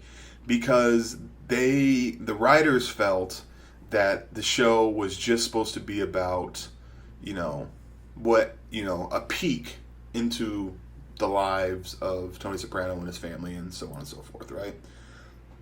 So, that's what I like. I like things that have an ending. Now, one issue, though, one little problem is that when the first time I played it, what I was searching for was a definitive ending, a definitive I've completed it, but what actually happens is that it reads the cycle continues. And what that means is that no matter what the problems are, no matter what things happen in this world, in your lifetime or whatever, what you do, like, what is the main goal of life, right? What is everyone's main goal in life? Is to find a little bit of happiness, to find a life partner, to have a kid or children, and then try to teach that kid or child, you know, how to try to do life right, even though none of us really know how to do it. And then you die, and then that kid continues the cycle. It's kind of crazy if you think about it, because it's kind of an endless loop. It's not anything that we really have any control over. And so while I was looking for something that isn't just an endless, because zombies for the most part is this: you get set up, you get your little you get set up, and then you basically just keep on playing, and every round it gets a little bit harder and harder and harder and harder until eventually shit kills you. So that might be a metaphor for life. And it's kind of fucked up because, like, even though it might seem like it might take a long time to make it to round 27 to round 30, hell, I've thought about doing, I don't really like here in Buffalo. I'm not here to dwell on that, and I'm not getting the kind of YouTube money that I used to. And I thought about doing like a Twitch thing where I stream and have a fundraiser to get to round 100 on this, because I still like playing this. You know, I still like playing this particular set of zombies. I don't like Buried. I don't like Die Rise or D-Rise or whatever it's called. I don't know. Just a thought that I kind of got sidetracked on. So, if you think about it, it is kind of a metaphor for life. You know, fucking, it's easier, but you have to get set up, and then once you're set up, then you pretty much need to kind of rinse and repeat until you get to a point where you have a couple chances. Like if life does bring you down, then you have a couple chances to kind of regroup. But then it pretty much reaches a point when you just get tired and you don't even want to continue.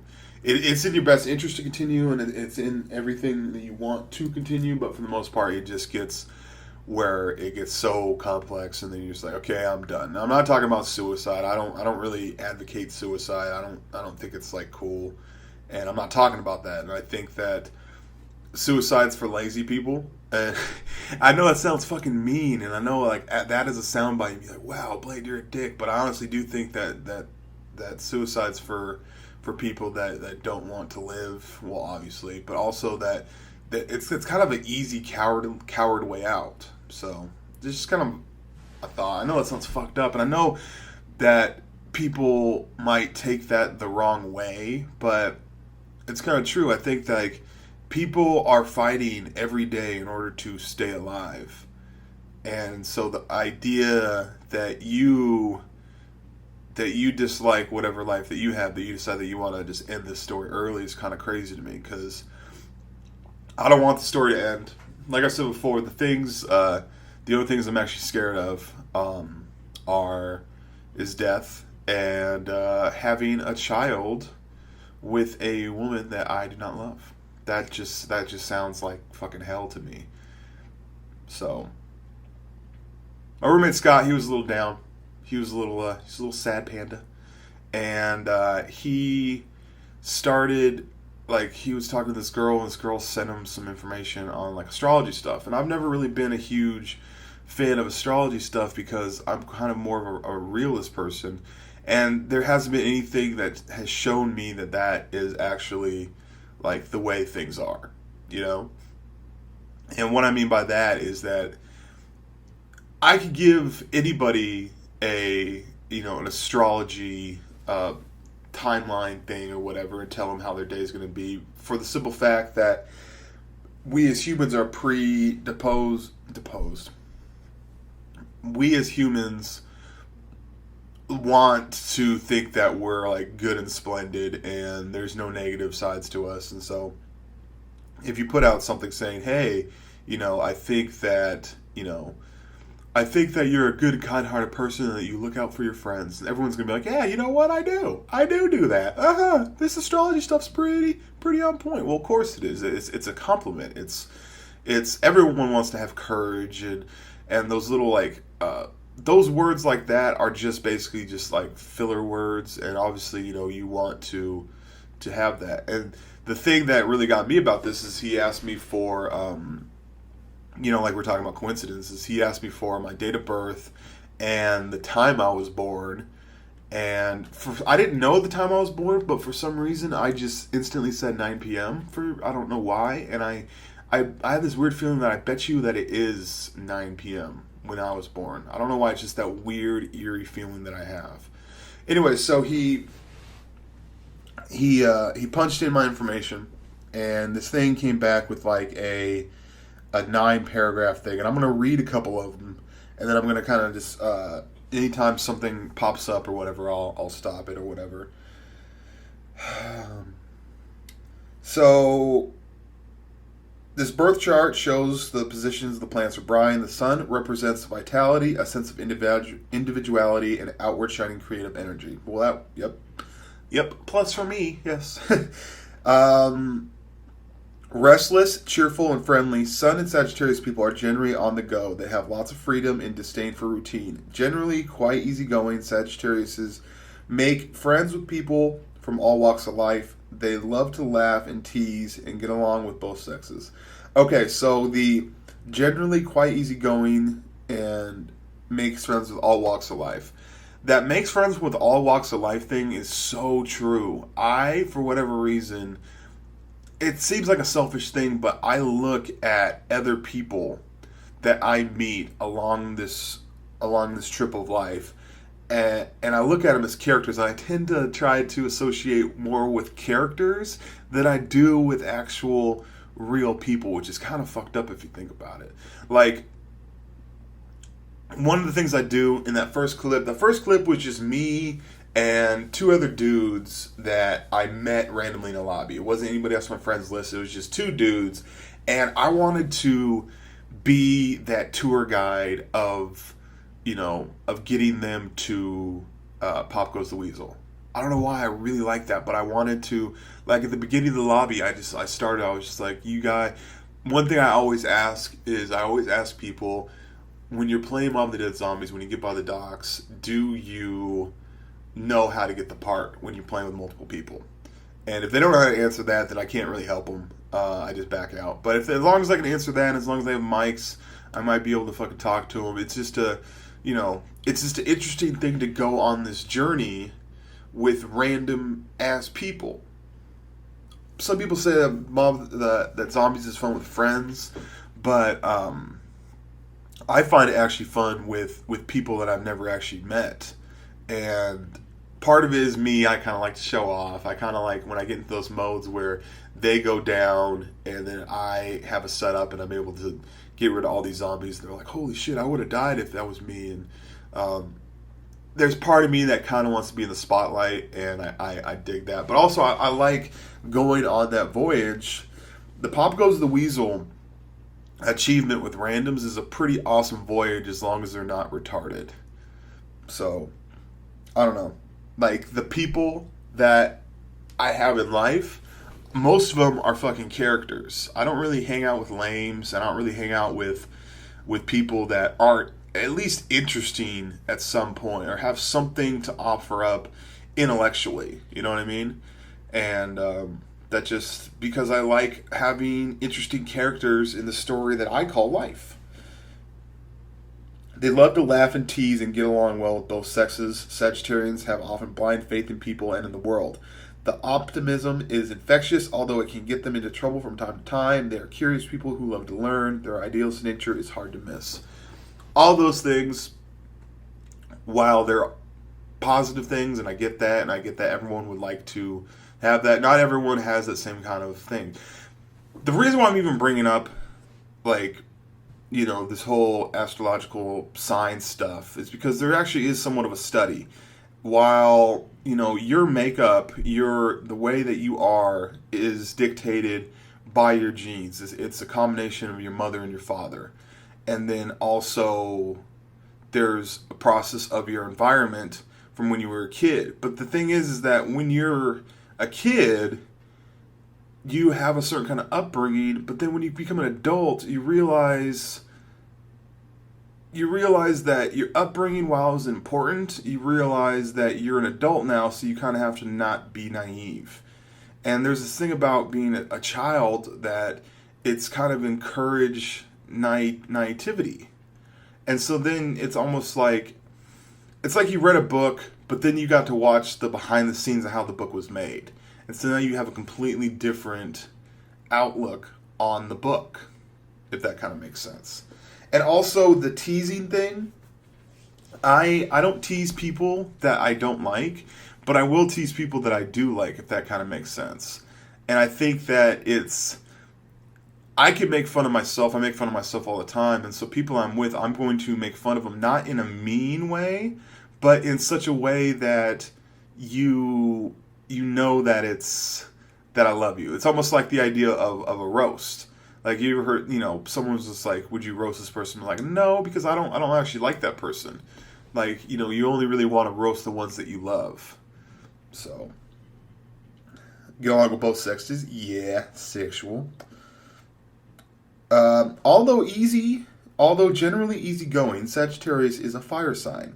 This gives natives, I don't know why they list natives as this, a generally quick temper. Fortunately, they're usually as quick to forget what they got them angry in the first place. The need for escape is generally strong, and solar Sagittarius come across as a little irresponsible. They're generally easy to forgive, however. After all, the direct, honest approach in life is admirable. That's so fucking true. Like, here's the thing. I've thought about doing, like, one thing that I worry about is content on my channel. Because obviously I want to make sure that it's interesting, gives an interesting point. And, you know, although there's stuff like these Sunday Chill commentaries, and there's stuff like just regular commentaries and the Grand Theft Auto, I want to make sure that I worry about the content on my channel. I really do. And so I honestly thought about doing this. Thought about doing live comms. You guys like me in my chill mode. You guys like me introspectively. I find it more interesting. But just to let you know that when I play Call of Duty multiplayer, I rage just as hard as you do. I really do. I wish death upon people. I hope that, you know, an AIDS balloon will pop over their head. I mean, I really do get agitated and mad, and I would probably be physically, like, if I were to do, like, professional Call of Duty, and if I were to do professional Call of Duty, like, where you go to, like, these events, and you play Call of Duty, and the person that is killing you is, like, 5 feet away from you, I would probably throw my headset down, go over, and punch him right in his cocksucker. I really would. I'm a really, really, really chill person. I am. You guys know. Like, you guys know that I'm chill, I'm relaxed, and things don't really bother me. But when you put me in this mode of Call of Duty, I want, like, it makes the passion, the fire in me, makes me so fucking furious. It really does. And so the reason why I don't really do live commentaries is because all it's going to be is me raging and being a complete asshole. And I'm not, here's the thing, I think there's a difference. I'm not an asshole. I just think that I'm a complete dickhead when I play Call of Duty, and I think a lot of people are. Like, no one plays Call of Duty, it's just like, oh, flowers and crumpets and jolly stuff, and, you know, I just love all my brothers and sisters, and no, Call of Duty, I don't know what it is, but when you play it, you fucking rage. And I think that's actually healthy. I honestly think that that's healthy, because I don't think that the rage in me when I play Call of Duty is like the whole idea, the concept of, oh, it's in you, so you're actually a bad person. No, I don't think that at all. I think that it makes you fucking angry. Like, when I find that when I don't play Call of Duty, I'm in a more, like, happy fucking place, but also at the same time, I don't think just a happy fucking place is, like, necessarily a place you need to be all the time. Sometimes you need to fucking get your Hulk on, you know what I mean? And I think that's a safe venue to get it out, while I don't think if I didn't play the game I wouldn't get it out. It wouldn't be like if I was just like watching Netflix and I'd be like, the season's over? No! Oh! You know what I mean? Like, that's always an interesting argument. Like, why do people have this idea, like, does Call of Duty make you rage? Or is the rage in you and Call of Duty's the vessel? Just kind of a thought. But I am a very, very passionate person, even though I kind of seem passive. Part of it is because I know what kind of goes on. Like, when I make YouTube videos, I remember that before I started making it, I was also a viewer, and I still kind of am a viewer. So I kind of want to know what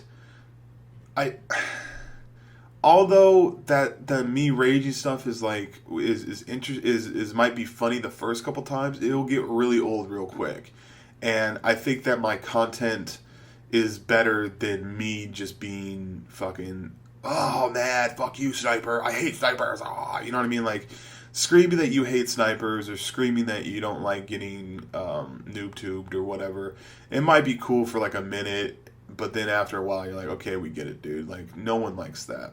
So even though you might be able to relate to me on the fact that it's rage inducing, I'd rather you relate to me on a more retrospective level. Like, my viewers, the personal time that we have together, i.e. Sunny Chill Commentaries or whatever, I would rather you guys know me on that level.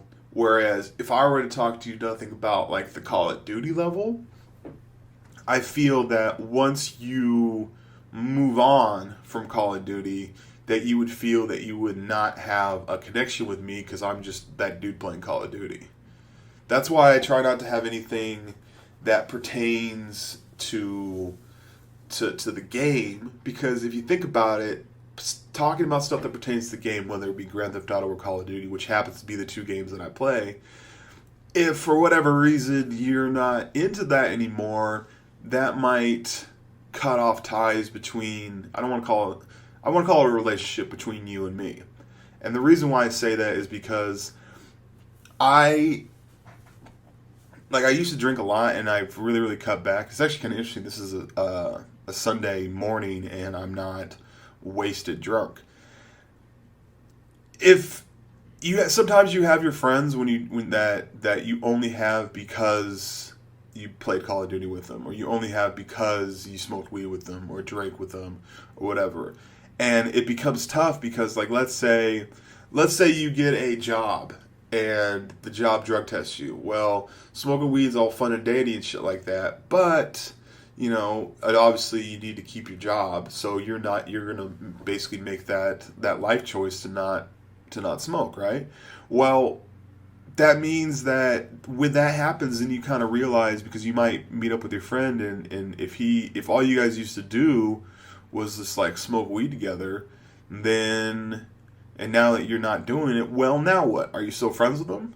And it's kind of shitty when you realize, you know, that your friends kind of cycle through every 7 years or so, like 6 or 7 years. You know, your friends that you're like, oh my god, you're the best, you're my favorite. You know, they kind of cycle through, and it's crazy, but it is what it is.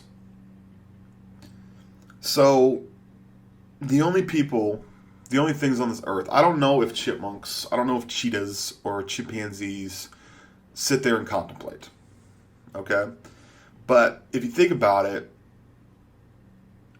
sitting there and actually thinking about what you have to do, or what you do, or whatever, but sitting there and contemplating, like, you know, your actions, not just doing your actions, but actually sitting there and thinking about how your actions would cause, you know, what kind of heartache it would cause, or what kind of positive or negative.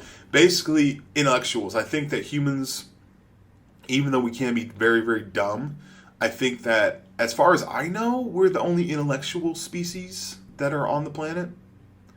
And the reason why I'm bringing that up is because we like to sit there, we like to think, what, you know, how are things? Why are things the way they are? What is the meaning?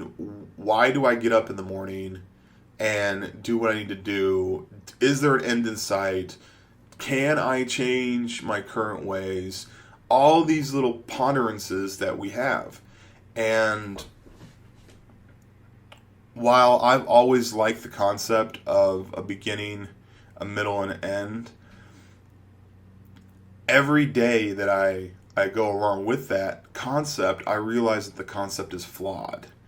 And the only reason why I say that is because, like, okay, in that clip that I showed you in the very beginning, remember the dude's like, whoa, this is trippy. Like, this is what this is all about. And then we go through the process, and the cycle continues, and he comes back, and there's just kind of like this silence. And I remember when the silence happened, they're like, that's it. There's so much build up to it that I think that when I finally go, there's going to be so much build up to what we think. Like, we want this grand idea that that, you know what I mean, that the Earth's gonna part, or whatever. Whenever you pass and are no longer with the living, that some amazing things gonna happen. But the probability of it, I'm not trying to sound negative, but the probability of it is that you're just gonna fucking pass. You're just gonna go to sleep, and that's gonna be it. And we feel that we should have this huge climactic ending, but it's not. And once a movie is almost over, even though that movie was extremely long, eventually the movie's like over. You know what I mean? And so, I don't know, the cycle kind of continues. And the idea is that your job, your place, the only way that this world continues is you having children. Either you birthing, if you're a woman, you birthing children, or if you're a dude, you provide that semen for it. And the things that happen are, you know, you try to do right, or you try to do wrong, or whatever. You basically just try to be you, which is a crazy concept if you think about it. Think about that. If you're like saying you just try to be you. If you just try to be you, well, isn't that just a standard thing, just being you? Anyways, you being you for your period, you contributing a little bit to the group. And what I mean by to the group, I mean from all the other people that are living on this earth, you basically don't bang on the walls and don't fuck them over. You just try to be a nice person, and you kind of live life, right? And then you give birth, and you get the happiness and the joy of, it's almost like a mulligan. It's almost like a do-over. And what I mean by that is I think that a lot of people, when they have children, they tend to act as if it's a second try at all the things that they didn't want to do. Does that make sense? It's a second try. They're like, well, I wanted to play sports, so my kid's gonna put extra hours in at the basketball court so that he's gonna be the next, he's gonna be the next Michael Jordan or something like that. And it's just like, well, obviously, kids want to have their own lives. And think about this, like, if you're 12, do you think you'd really want to kick it with your 30-year-old version of yourself? I don't. Because that 30-year-old version of myself would want to talk to the 12-year-old version of myself and try to give you, like, insider information. And the 12-year-old version of myself would be like, who the fuck is this loser? So it's interesting because, like, a lot of times, like, all mistakes have already been made. You know what I mean? Like, mistakes have been made. All problems have already happened. We just give, like, new, weird skins on it. You know what I mean? Like, all love stories, all betrayal stories, all stories, I know that people are not going to like this, but all stories have already been told. We've rinsed and repeat and completed the cycle so much in life that all stories have already been told. The only problem is that we either haven't heard the stories before, or we listened but we didn't hear them. I don't know what's the proper way to say that. I always fucked it up. What's the proper to say? You heard me but didn't listen to me or whatever, or we don't apply them. I.e., you could take in lots of information, but if you don't apply it to anything, like, I could sit here and do 100 Sunday Chill commentaries, and I could talk about the deepest shit you've ever thought of, right? But come Monday, that's either going to resonate with you, or it's not. And I'm not trying to say people live your life better, because I don't live my life that well as is. I never want this to become like a preachy thing. And I see other people, and they sit around and they talk and they share information and they go back and forth, but, like, it's almost like you're sharing dead information. You know what I mean? Like, I could tell a fable or a story or something, and it could really resonate with you at that time. Right now, you're probably just super resonated with interestingness from listening to me for the last, like, half hour or so, right? But if you don't do anything with it, the cycle's going to kind of continue. You know what I mean? If you don't take any information or take any insight or do any of that stuff, it's one thing to kind of, like, discover something and be like, oh, that's interesting, or like, oh, now I know. But it's, like, another thing to actually, like, use that information. And that's the part that that's caused my Arrested Development, that's caused my Peter Pan syndrome, is that I've been able to, like, intellectually look at things and make metaphors and come up with stuff. But, like, when it actually comes time, it's almost like this is a good metaphor. I can make the diving board in the water, but I'm not going to jump into it. That's so crazy. This idea that you can come up with all, like, the most complicated concepts in the world, but just a simple, like, I don't really feel like doing it. And it's not a scared thing. It's like, And that's what's kind of caused, in Arrested Development. Now, back at the clip from the very, very beginning, right? So now we know the information. Now we kind of took off. And it's really weird because as you could have whatever thoughts. Like, that's kind of a surreal experience. That whole process is a surreal experience.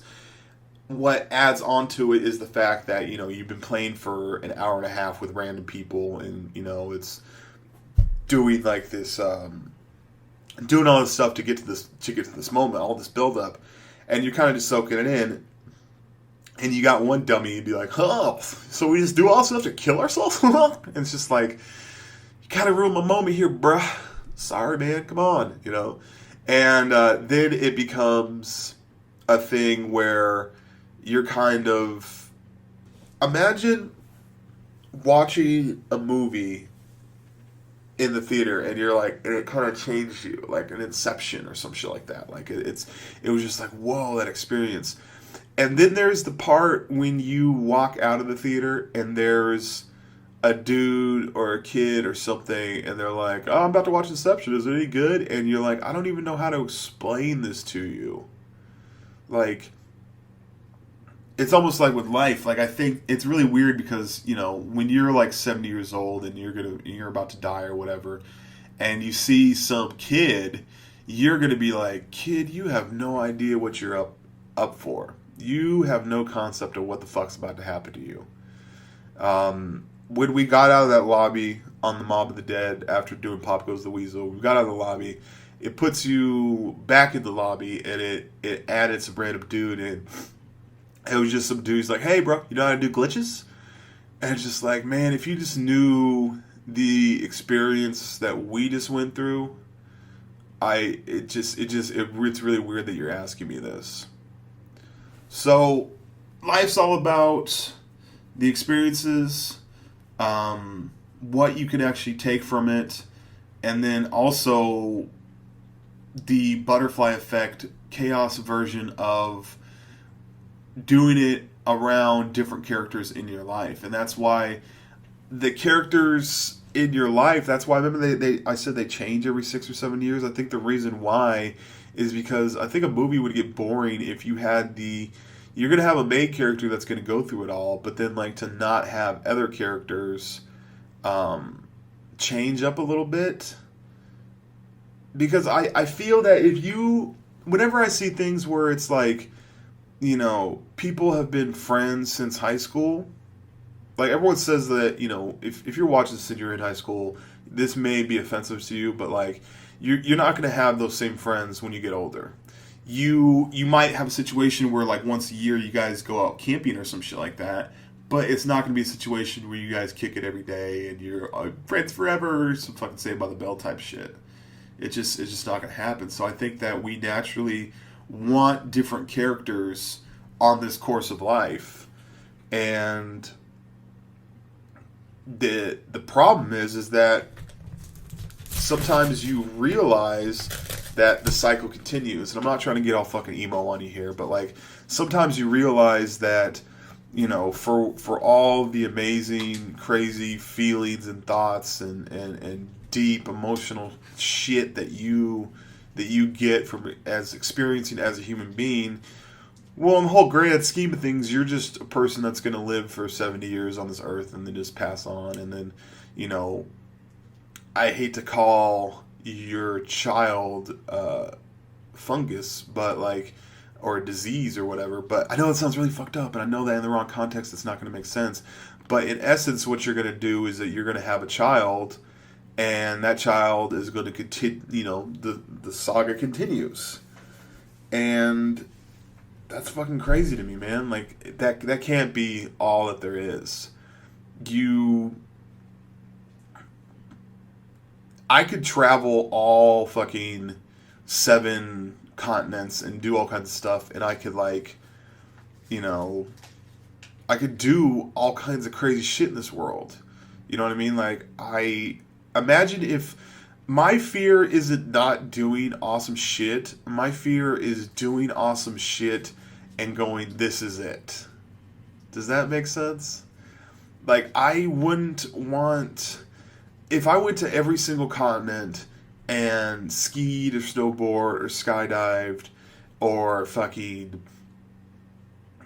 or, you know, cannonballed into the largest breast in the world or whatever, if I did all these awesome things, maybe it's because I haven't done them yet, but I don't think anybody can really be like, unless they're like heavily drugged, I don't think anybody can be on their deathbed and go, ha, time for me to go. That was a fun fucking ride. I did it right.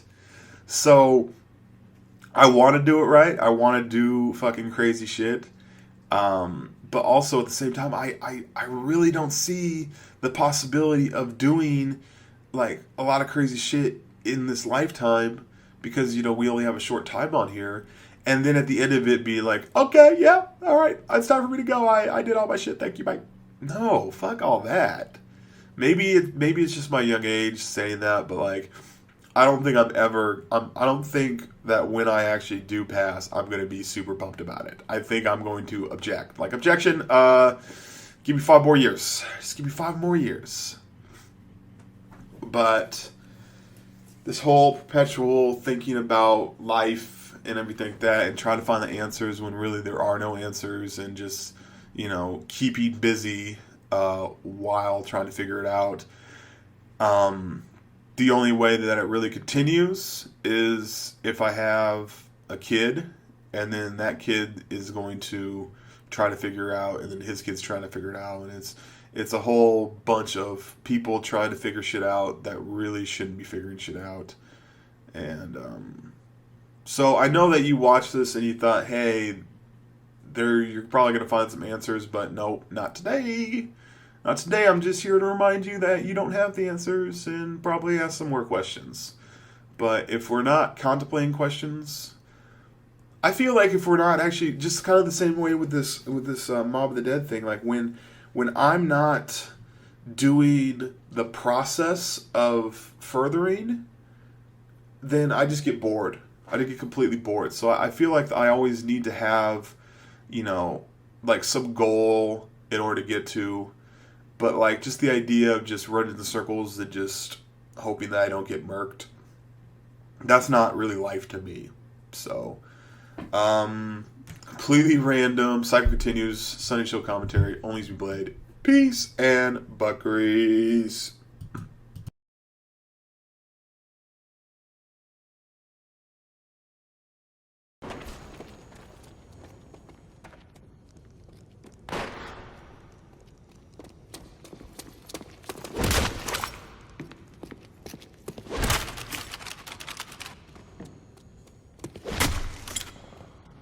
ONLYUSEmeBAyonet. What's up, guys? ONLYUSEmeBLADE. And I decided to play some World at War, kind of change it up a little bit.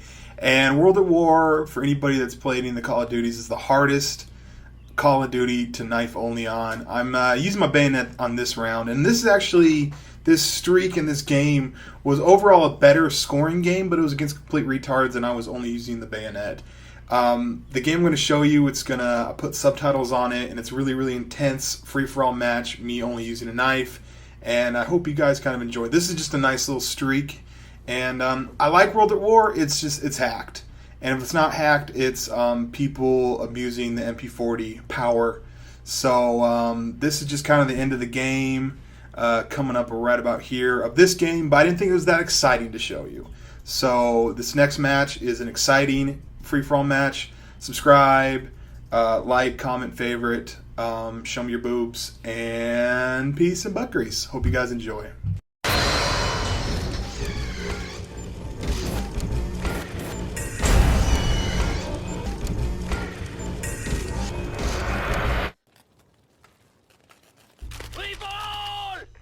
He's got 577,000 subscribers.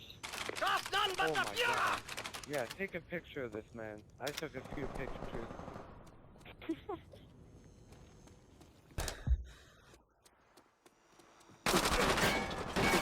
No, he's like doing it. Freaking, aren't you kidding me?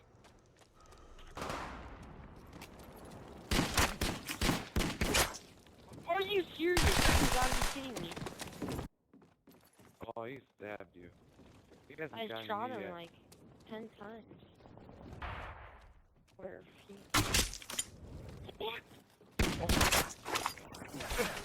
Two in a row. He got 2 in a row. He's the host. I guarantee it. I beat him already. Last game. Well, obviously you have a gun. Yeah, I'm a beast.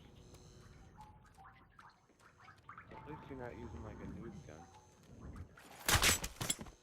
Are you serious? Dude, I'm trying to get in some sick glitches and you have 19. Are you serious? I'm done with this kid.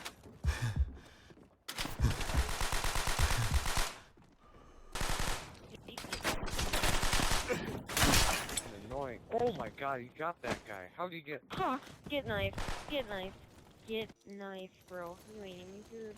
He's too big, he's big. Gonna be so good. Hi, Nick. Hello? Hello? What? I think this guy with the knife is shooting. You're near the knife. ONLYUSEmeBLADE. Ha! I get knives again. He's shooting. What the hell? D. Oh, okay. Good ONLYUSEmeBLADE, man. Do you know who he's shooting? Are you serious? Dude, I'm on a 3-kill streak, bro. How you gotta be like that? Whoa, who's that idiot sitting in the corner? Recon plane acquired! Someone's sitting in the corner. Our recon plane will find them! Probably Blade. Oh, I'm man. freaking done with this kid. This guy with the knife is shooting. He gotten all his kills off me, I swear. Artillery is in position! Big Johnson, you got me, man.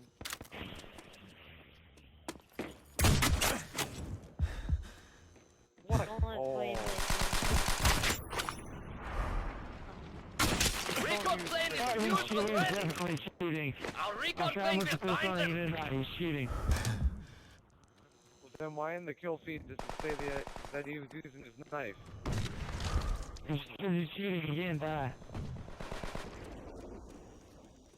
Blade, I'm giving you a run for your money. What the hell? Are you kidding me? Time is running out! I just felt bad for the guys. Recon plane is used for threat! ONLYUSEmeBLADE. How did he Stay know that? close! B2 will find only death! Who's the one with the blade? How did he... Turn around, Blade. Turn around, Blade. Turn around. Oh my freaking Artillery is in Oh my position! god, I'm so done. I'm so done. He's shooting. He cheated. Freaking knifed him 3 times. Retarded. Oh my god, Blade.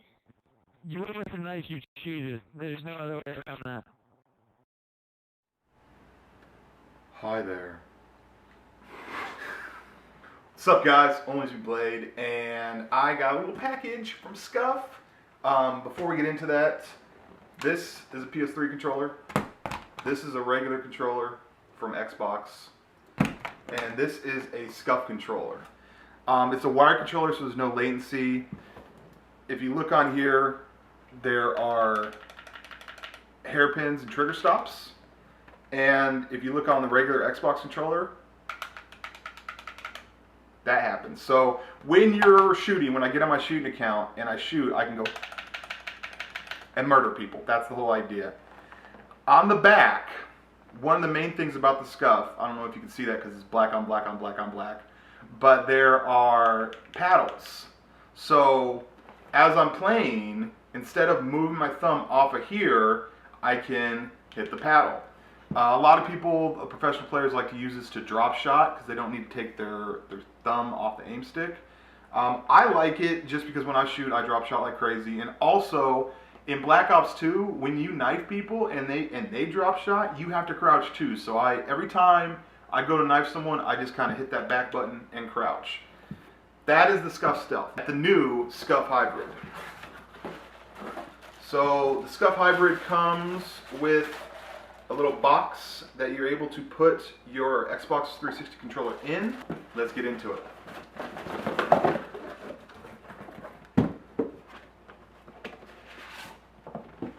So it comes in this nice little box. Great packaging by the guys over at Scuf. It comes with a little instruction sheet on how to do things as far as like adjusting the hair triggers and stuff like that. And pretty simple stuff like how to plug your, controller in. You got stickers, so you can put that on your car so people know that you're elite. And now let's actually get into this. So this is the Scuf Hybrid. When I ordered my hybrid, I actually asked for the sticks to be domed, kind of like the PS3 sticks. It's just a personal preference. But you can completely customize how you want it to look, the colors, whether you want these to be domed, concaved, whether you want to have trigger stops, whether you want to have wireless, whatever. But let's flip it over to the back, and you can see that there's actually 4 paddles. Now, instead of the standard 2 paddles, you can order it with 4, 3, or 2. Actually, if you have 4 and you're really super serious about it, the nice thing about that is that when you play, instead of moving your thumb to A, X, Y, or B, you can map all these buttons to do that. So as you're playing, you never have to move your right thumb over to any of these buttons. It's just a nice feature that the hybrid offers. Now, whatever layout that you want to have, there is a button on here that allows you to map any one of these to any one of these buttons. So whatever your personal preference is, you hit that button, hit what you want it to map it to, and hit whatever button that you want to use. Now, I really like this controller. I think this is great. I still love this one. There's no reason. So I thought it'd be nice to give this away to my viewers. If you want a Scuf hybrid, just leave a comment and your gamer tag, and let me know if you want me to sign the controller for you. If you're interested in Scuf, you could definitely order and customize it at the link below, and use the discount code BLADE, B-L-A-D-E, for a discount on your Scuf controller. Peace and buckeries. What's up, guys? ONLYUSEmeBLADE, and I fucked up. What happened was I was playing Sharpshooter, and normally what I do is I come online and I switch to my shooting account and I play a little Sharpshooter just to pass the time, to kind of get to learn the weapons, to kind of play something else, and to rank up my level on my other account. I was on the phone, I wasn't paying attention, and I played for about an hour shooting on my ONLYUSEmeBLADE account. So I know most people don't really give a damn, but 23,000 kills with the ballistic knife and 3,000 kills with the B23R.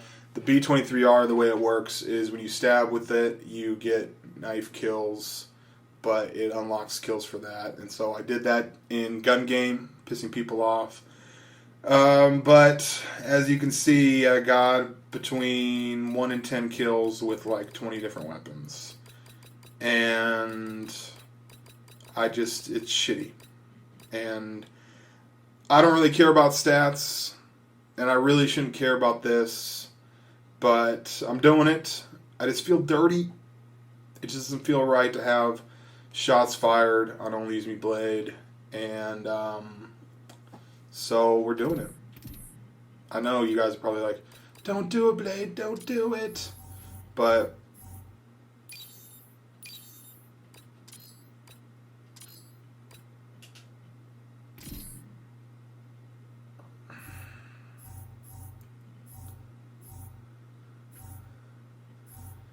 yep.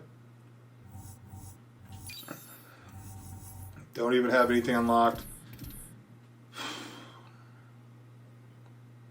I know stats don't really matter, and I don't play for stats, but I feel like I fucked up that account. And no going back now. I did it.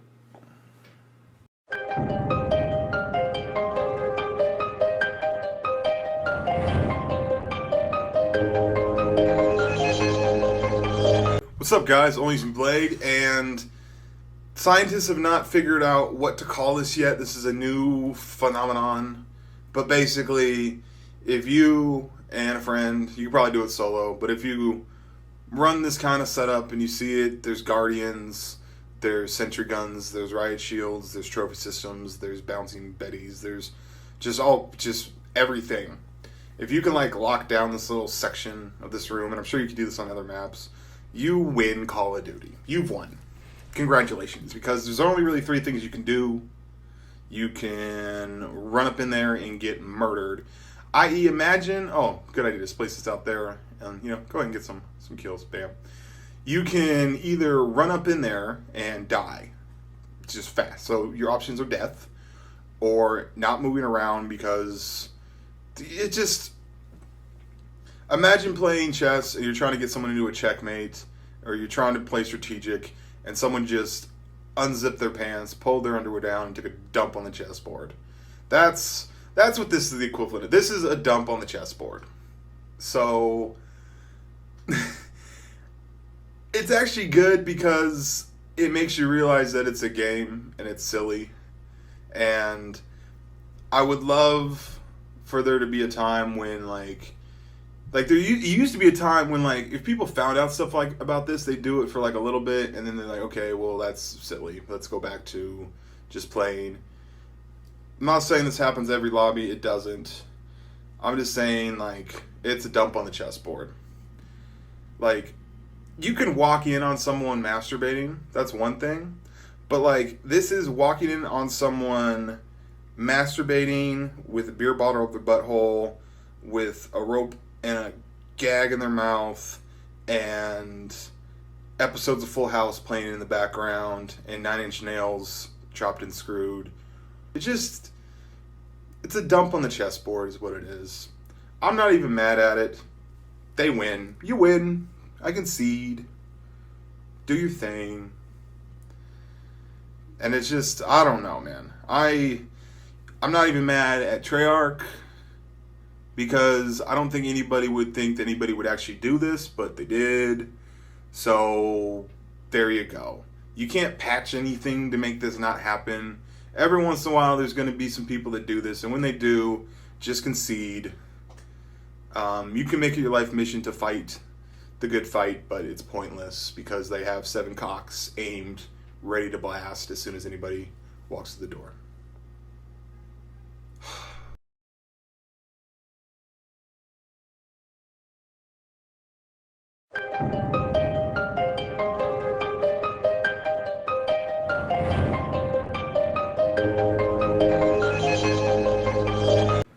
What's up, guys? ONLYUSEmeBLADE, and there's an event going on right now. It's the PlayStation Store Play 2013 event.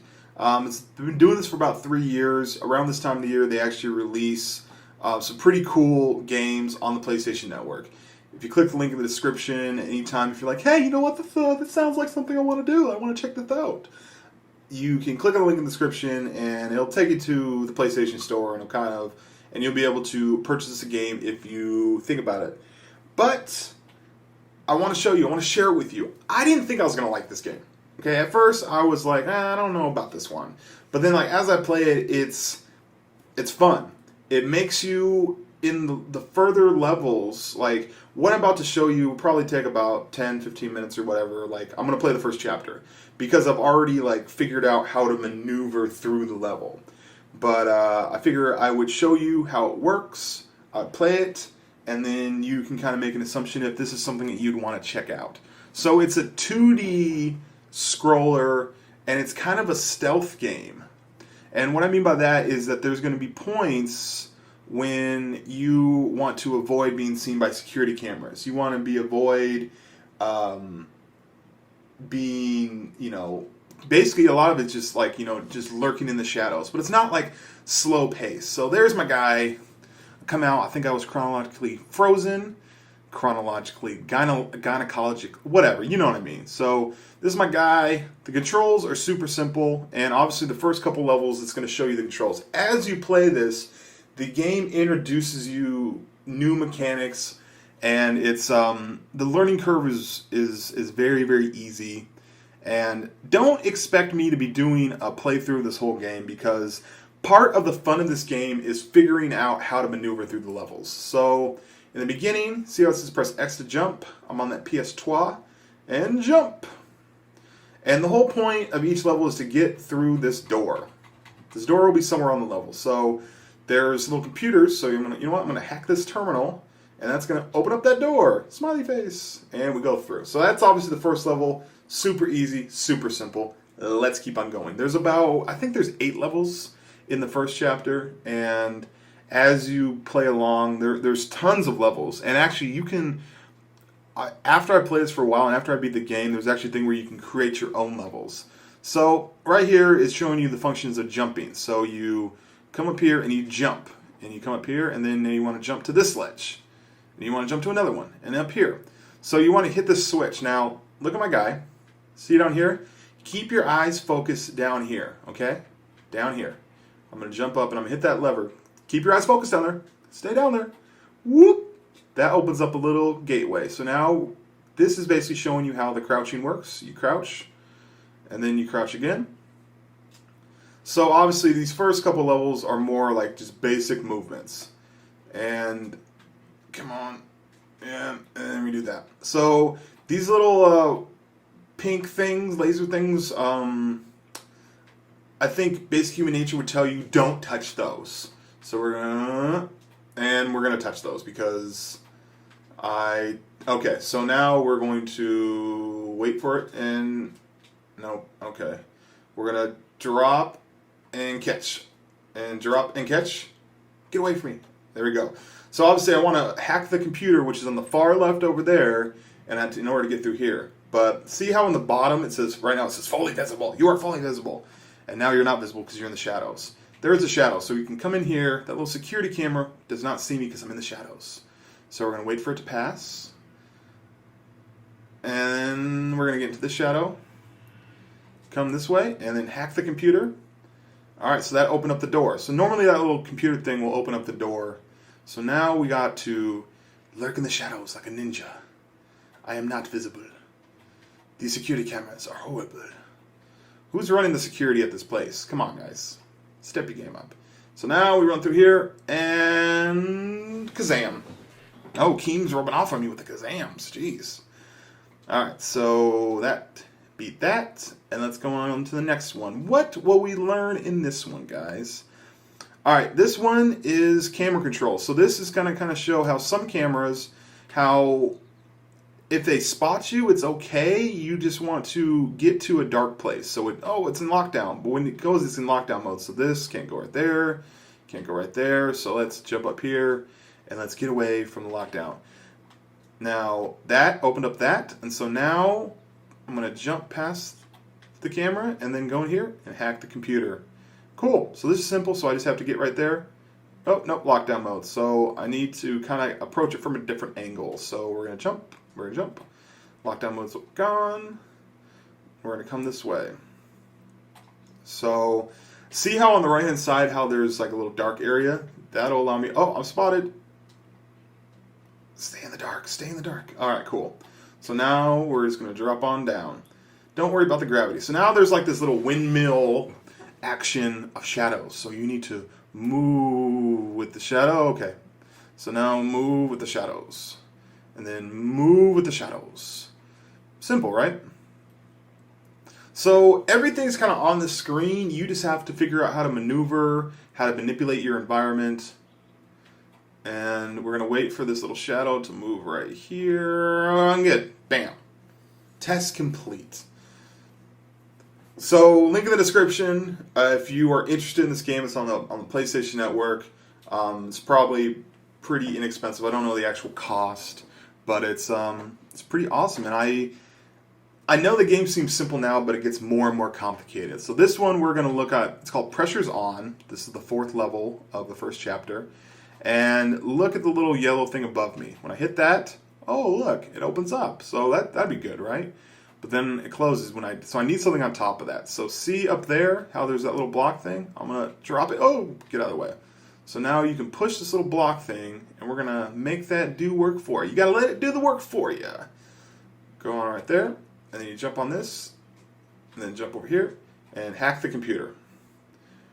Bam. So when you hack this computer, it actually put the light down, so we can just kind of go in this area.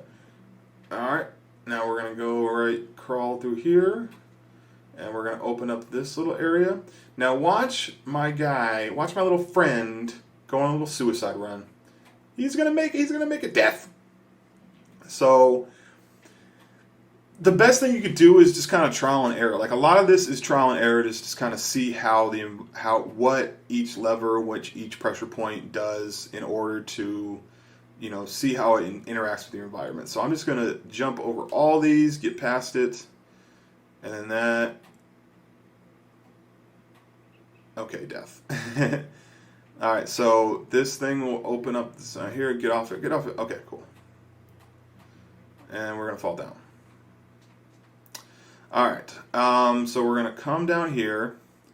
And we are going to hit this lever. Oh, see up there in the right-hand corner? There's our exit point. And so as I stand on this pressure point, it allows this to kind of go up. And I could probably jump up and down to get up there. So before we do anything, let's hack the computer. There's my exit. So we have to get to that block right there. And so we're going to crawl in here. And we're going to jump up here. And we're going to push this little block down.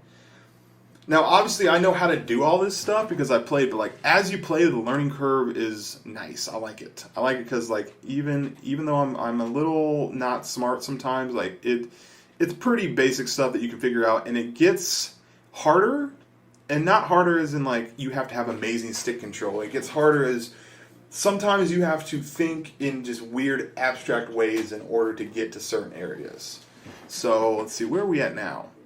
We're already halfway through. This is awesome. All right, so this is where it gets a little crawl space. So right here, I want to get through there, but I can't. I need to have something to walk on. So how convenient. So we're going to push this little guy right here, crawl through here. Now see how when I push this on the left-hand side, and watch, left-hand side, boom, it kind of opens up that little walkway, right? So we want to push this guy over here, and we're going to crawl, and we're going to jump, and we're going to jump, and we're going to jump. All right, so now we're going to get this guy over here, and then we need to get in the shadows. See how this is not visible in the bottom part of it? Ooh, that dropped that down. So, and we're going to go like this.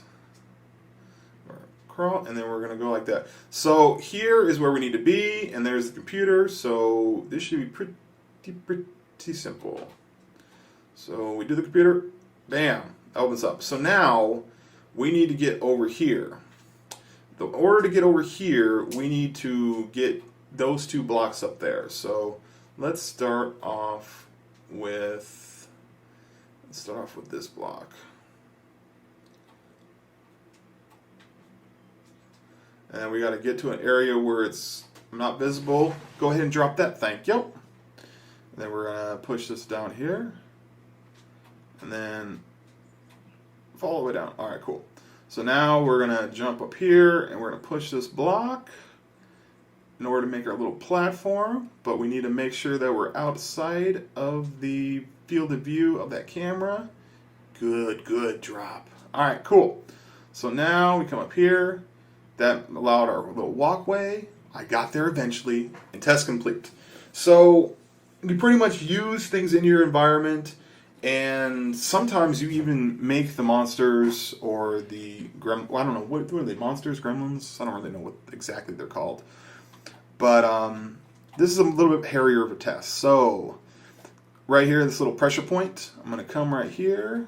And see, look in the upper right, or the middle right. When I hit this pressure point, that gives me access to that computer, which is what I want. So we need to figure out how to get access to that computer. And without acting as if I don't know what I'm doing, I do know what I'm doing. We're going to come down here, and we're going to drop a block, and we are going to push it. So now what we're going to do is we are going to keep on pushing, pushing. And then, so we're going to push this block. And we're going to come down here, and we got to hit it and then get out of the way. Whoop!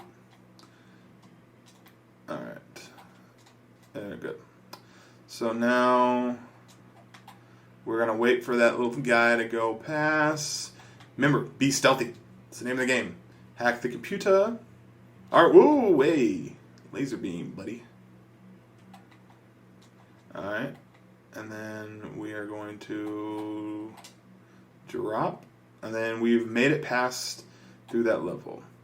All right. So now, with the situation, we don't want to be seen by that guard. So little shadows. Hide in the shadows. Let it pass. And then run on through. So you get the basic premise of the game. Each level is ability just to kind of get through. Starting to show potential. So that... Alright. And that's not how you do it. Okay. Oh, I have to do that. What? What? Hey, buddy. Hide in the shadows, don't be seen. Very visible. And then crawl up here. And we're going to push this little block thing right here.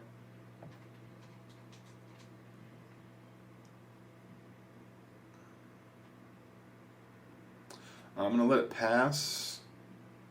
And then jump. Hurry, hurry. Alright, cool. So now that made that whole area dark. Alright, cool. So, I don't know if that's going to be enough guardage for me, but we're going to figure out. Yep, it was. And then we're going to crawl, And we're going to jump, and bam. So, you get the premise. And as you move along, it teaches you how to deal with more predicaments and situations. So we are on to 1-7. Time to up your game. So we're going to go up here. And it's going to make that like that. And then we're going to come up here. And then, whoa. Guess we don't have to deal with that stuff.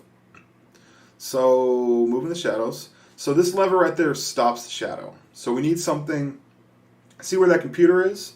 We want something to stop this shadow. So we have some blocks. So, move. There we go.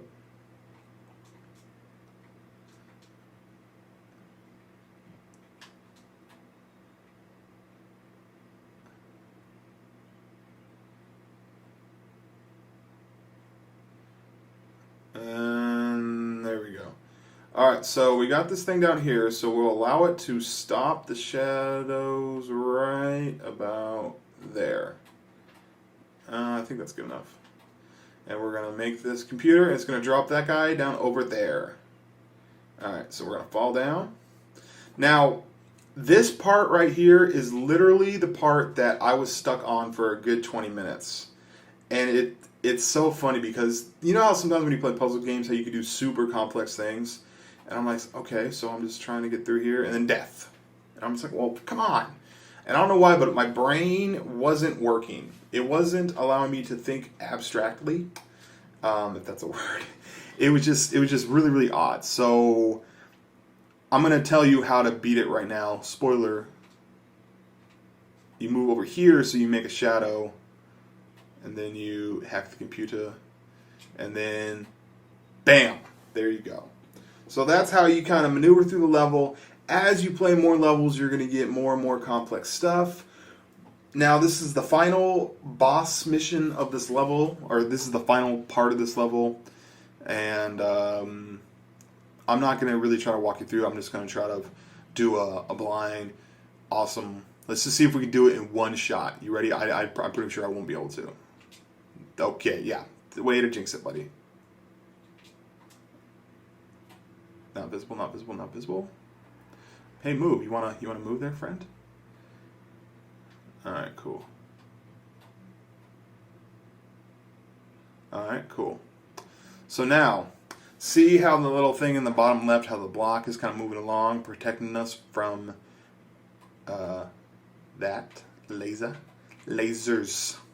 Alright, cool. We made it through. And now we're going to have to push this block. We want to get to that computer down there. So we have to push this block in order to get through. Oh, safety first. Alright.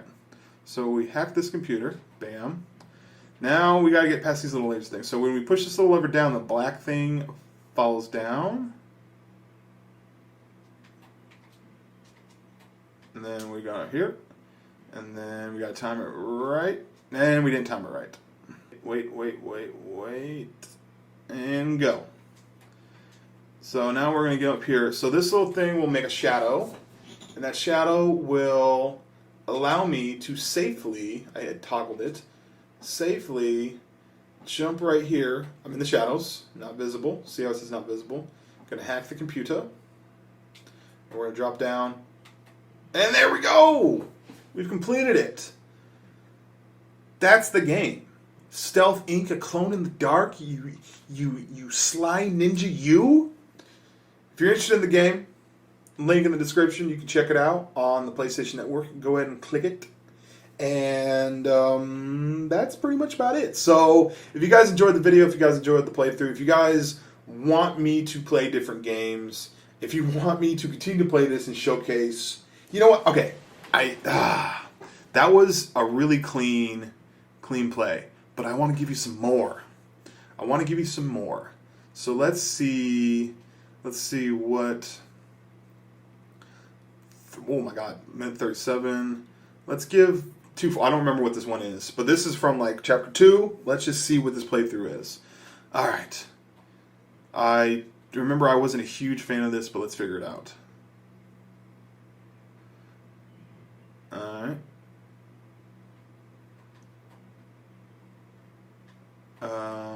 think I'm dead. Yeah, I'm dead. Oh, hey, what are you doing?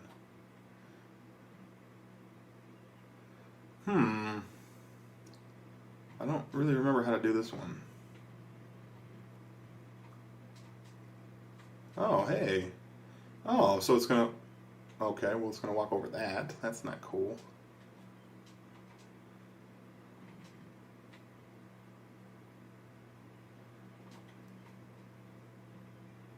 Alright. Go away, robot.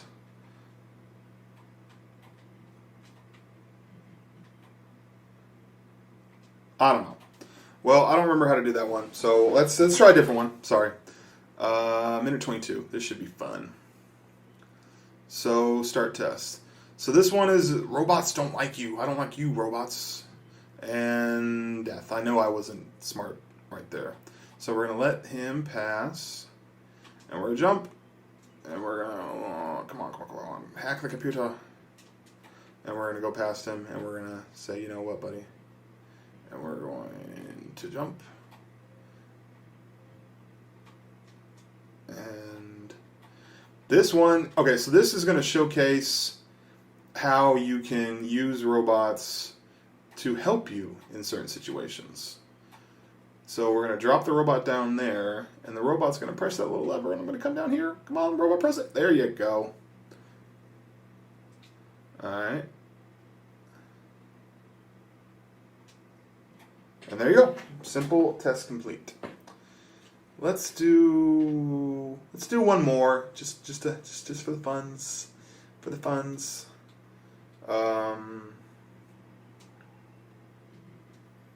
Let's see what 2-7 is. I don't know.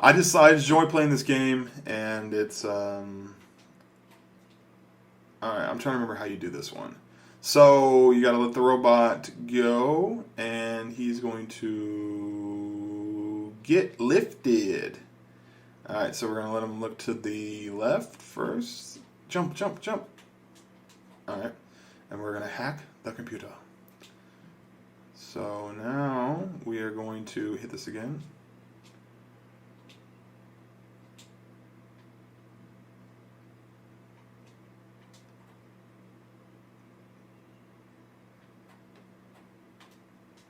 Whoa, that was pretty stealthy of me. Alright, so now the robot's kind of stuck in there. That's good. And then let's make this... Oh, the robot's... Oh, that stuck the robot in there. That's sweet. Alright, cool. And we're going to hit this thing down. So the robot walking over there allows me to get through this door. Sweet. Go. Oh my gosh, I can't believe I made it out of that. So you get the basic idea. One more? You want one more? We're just giving you all kinds of freebies? Let's go to 3. Let's just go to 3-1, and then we'll stop. Alright, so this is where the sensor things kind of come in. So see how I push that sensor, it opens up that door. And then I'm going to come up here. I'm going to sensor opening up that door. Okay. And then I'm going to come down. And then I'm going to go... I'm going to wait for the robot to come that way. And then walk once over. And drop it like it's hot. And death. Hey, get through there. Alrighty. Hack that computer. And now we're coming through the doorway. Think ahead, bro. So you don't want to give too much power to the beams.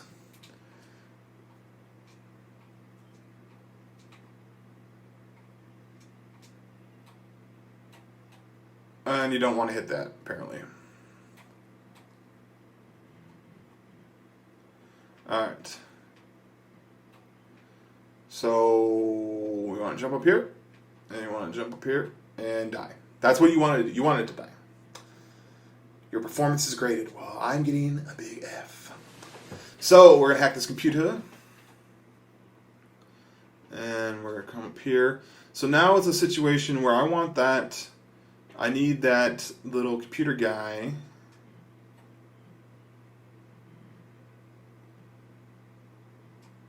Then don't crouch. Oh, lame. I'm going to go up here. Don't crouch! Don't crouch, Blade. Gosh darn it. Don't crouch. Hey, look. Blade didn't fail. Alright guys, so that's the game. I kind of wanted to share with you. Download link in the description. It's part of the PlayStation Store Play 2013 event. This week it was Stealth Inc. A Clone in the Dark, and I like these kind of puzzle games. If you have, if you guys want to see more of this, let me know in a comment below. Likes are appreciated. Favorites are loved.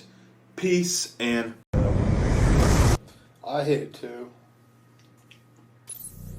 It's just bad kids with shotguns thinking that they're okay at the game. They're not. Garbage. Maybe I'll make a knifing class just for the fuck of it too. Do what you want to do. Hey, who just talked shit? Is that? I hope to God it's not only use. What do you mean You talking are shit? bad. I just beat you twice in Were a you the one row. talking shit just now? I'm the one that just beat you Were you the twice in one a talking row. I'm just the one. Yeah, I talk shit. I'm the one that just beat you 2 games in a row. With their shitty stats and my shitty team, and I still was higher than. I don't give a shit. You're Master Prestige. Bro. I'm knife and only. Oh, You're congrats, garbage. bro. You suck dick, man. Holy fuck, you are bad. Wow. I beat you twice in a row. Congratulations. Muted. There you go. Cornball ass bitch. I'll beat him again too. Watch.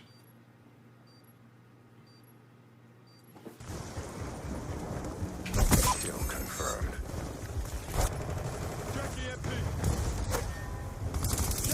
Kill confirmed. Enemy down. Kill denied.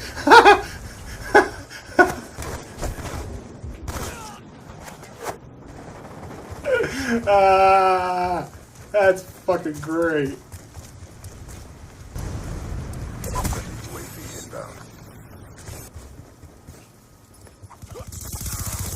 Kill confirmed. What happened? What's wrong, bro? What happened? Top still. All I said was gonna be at the top every time. You're gonna lose every game you play against me. You're gonna lose, bro. I'm cool with that. That's just padding my stats. You're fucking terrible, dude. I'm better than you, If kid. had this team, I guarantee you would have been raped. I've been had your team. They randomly give us whatever we get, bro. 1.2 KD, congrats, bro. 1.2 KD. Keep I it up. knife only, fag. Fucking dumpster, baby. I You knife had this only. team, you would have got your ass kicked, dude. It's okay. It's okay, bro. You I'm lost. I'm ahead of you again. Congratulations. You're gonna lose every time you play against me. It doesn't matter who they give you. It doesn't matter who they give you. It doesn't matter who. I'm not crying. I'm winning. I'm like patting my stats playing against you. I'm patting my stats playing against you. Let's see. Kill confirmed. Oh, hey, you have a really good. You win a lot on kill confirmed, actually. Your .41 win-loss ratio. That's really, really good, actually. The only win-loss ratio is every time you play against me is you lose. You lose. You lose. You will lose every time you play against me, dude, kid. You are so good at this game. Oh my god, dude. Every game I play against you, you lose. Every game I play against you, you're gonna You're lose. so good. Well, thank you for playing and thank you for being so bad. Give the controller to your little brother or something. He might do something with it.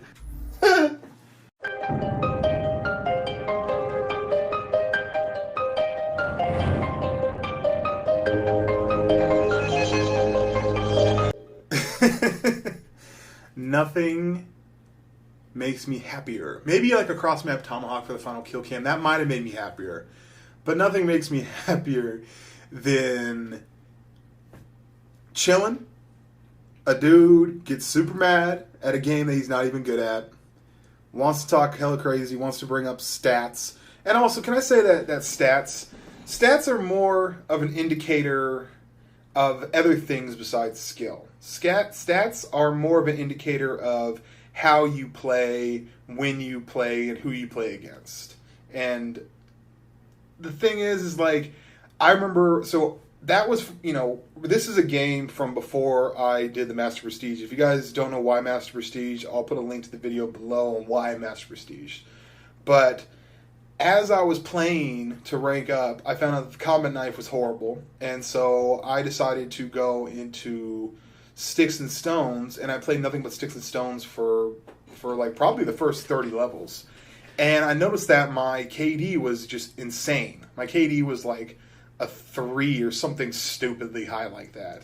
Does that mean that I'm like a 3 KD player? No, it means that I played in a game type where people run around and just knife only.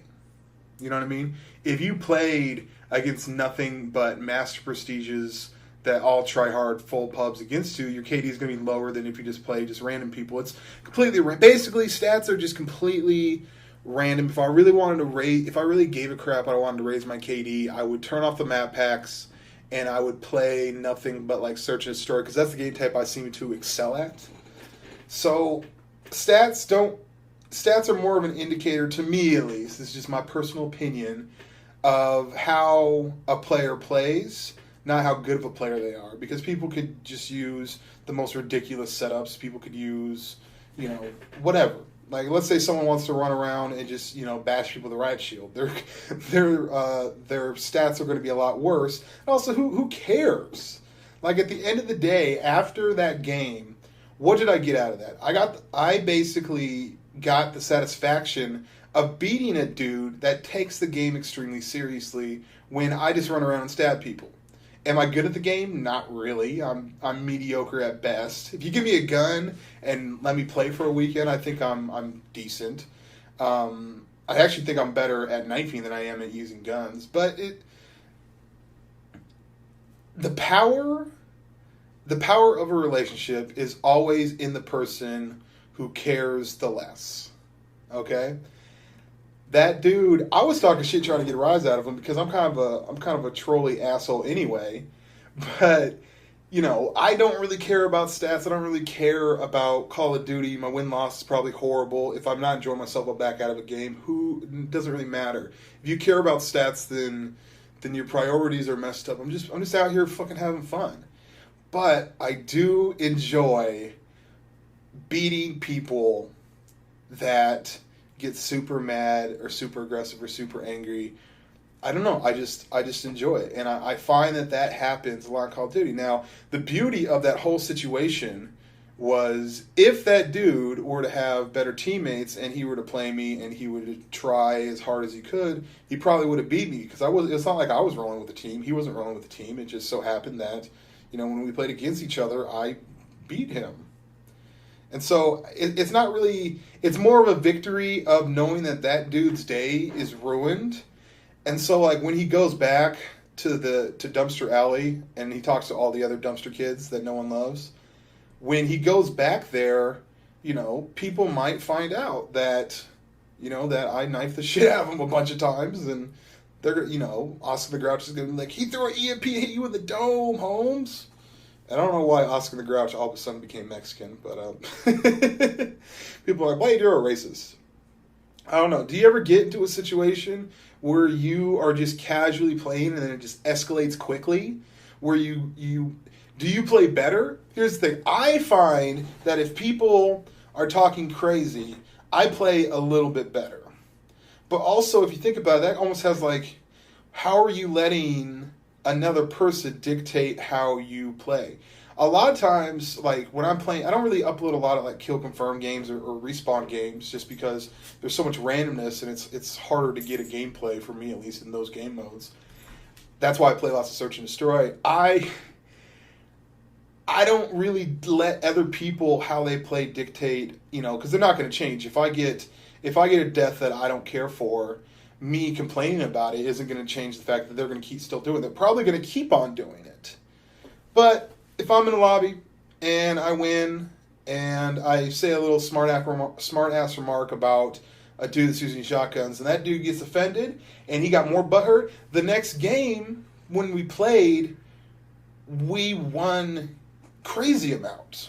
Not saying I'm a better player, but I think that sometimes talking shit and sometimes getting in people's heads makes them play worse. Or it just makes them play super duper sweaty and you feel like a bicycle seat on the Tour de Force. Tour de France. I fucked that analogy up. So, you ruined my perfect game. Oh well. Congrats, person out there that knifed me in Search and Destroy. You, sir, win life. And that's about it. Let me know how you play when you play against people that talk shit, or you get people to talk shit, and How do you enjoy Call of Duty? Peace and butt grease. Alright guys, what's up? ONLYUSEmeBLADE. I got Scott as a witness to make this even more legit. So pretty much I'm doing the Scuf giveaway, and the way that I have to do this is kind of weird and awkward. I pretty much went to the very, very start and said show all comments, and it gives me about 500 at a time. And so I try to do the math. It's annoying, I don't know. But what I'm going to do is I'm going to randomly pick a page, and then I'm going to pick a random, and for some reason page 10 and page 5, they don't show any, but page 6 is like 500 comments, 500 comments, 500 comments, whatever. So what we're going to do is we're going to go to random.org, and we are going to say pages 1 through 13, and the number is 11. So we're going to go to page 11, and what we're going to do, now that we have page 11, we are going to go... How many comments are on page 11? Oh, thank you, Scott. You're welcome. So 4 days, let's go to the end. 4 days, so we're going to look up how many times the term 4 days has happened. 496 times. So there's 496 total comments on this page. So we're going to go between here and 496. The answer is 134. So what was it, page 12? 11. 11? Was it 11 or 12? Yes, 11. Okay. So let's go to the very, very end. This is, and we're going to go right here.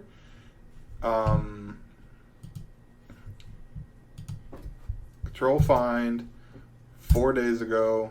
Okay, so I guess that's probably one from the top. So what was the number we got? 134. 134. Page 12? 11. Okay. You really want someone from page 11 to win, or 12 to win? So what was it, 134? Yes. Lots of clicks. But this will show us how we can get to the right number. I know this seems like a really weird way to do this instead of just like picking it at random. But here we go. Still sort of random. And it comes down to 134. Thanks for doing this, by the way. Sir, quit. Damn it, he sounds... And he's got a gamer tag and everything. Can you sign, like, the box of the Scuf or paper so the controller's signature doesn't get, like, sweated off? Open link in a new tab. Sir, you won. Let's find out. You have one video. Of course you don't have any videos. No, it's fine. It's fine. Favorites. This isn't... Go to About. He actually has a popular upload. Wow. He uploaded a video. 3 views. Super popular. His sister and brother watched it. Why are you being mean? Well, you call it popular. I know it said that. But YouTube has low expectations. All right. So this is the gentleman. Let's see what he's about. Hi, my name is Sir Quineth, and I mostly play COD, but some Minecraft. I'm doing lots. I do trolling, camping. Please subscribe and keep an eye for videos. Well, that's him. Yeah, so man, 2 years. He just celebrated his 2-year anniversary. Nice. So yeah, you Sir Quineth have won the controller, and you should message me. Oh, let's send him a message right now. You won. You won. And then say message back, so I know it's real. That's what he's gonna say. Bam. Are you the real ONLYUSEmeBLADE? But for, sorry, real, send me address. Period. Oh. Whatever. All right, so page 12. Really? What was the dude's name? 11. Page 11. All right, that guy right there. I don't know why I was so fixed on page 12. I know. But Sir Quinn, you won. Bam. Sign the box of the Sign the box of paper. or paper so the controller signature doesn't get all sweated off. Well, he sounds like a sweaty tryhard if he's gonna be sweating on a Scuf controller. But I will sign the box for you, and I will. That's what he's saying. He's saying. Don't your hands sweat every time you use it though? But it has. Doesn't it have like a special grip from Gamma or from Scuf? No. Yeah. There's like an anti. There's like an anti. Yeah. Whatever. It doesn't matter. But it just. This is his controller he won. Yep. Congratulations. Congratulations. And I hope to hear from you. And if you didn't get it, I apologize. What else? Peace and butt grease. So fucking awkward. Alright. That's funny. That's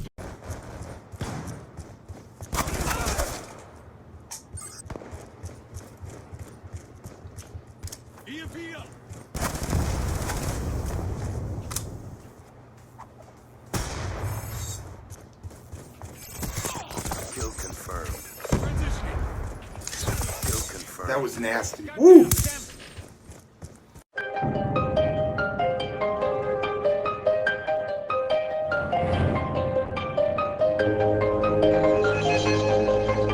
That's going in the montage. What's up, guys? ONLYUSEmeBLADE. And that clip was actually from the game after the game I'm about to show you.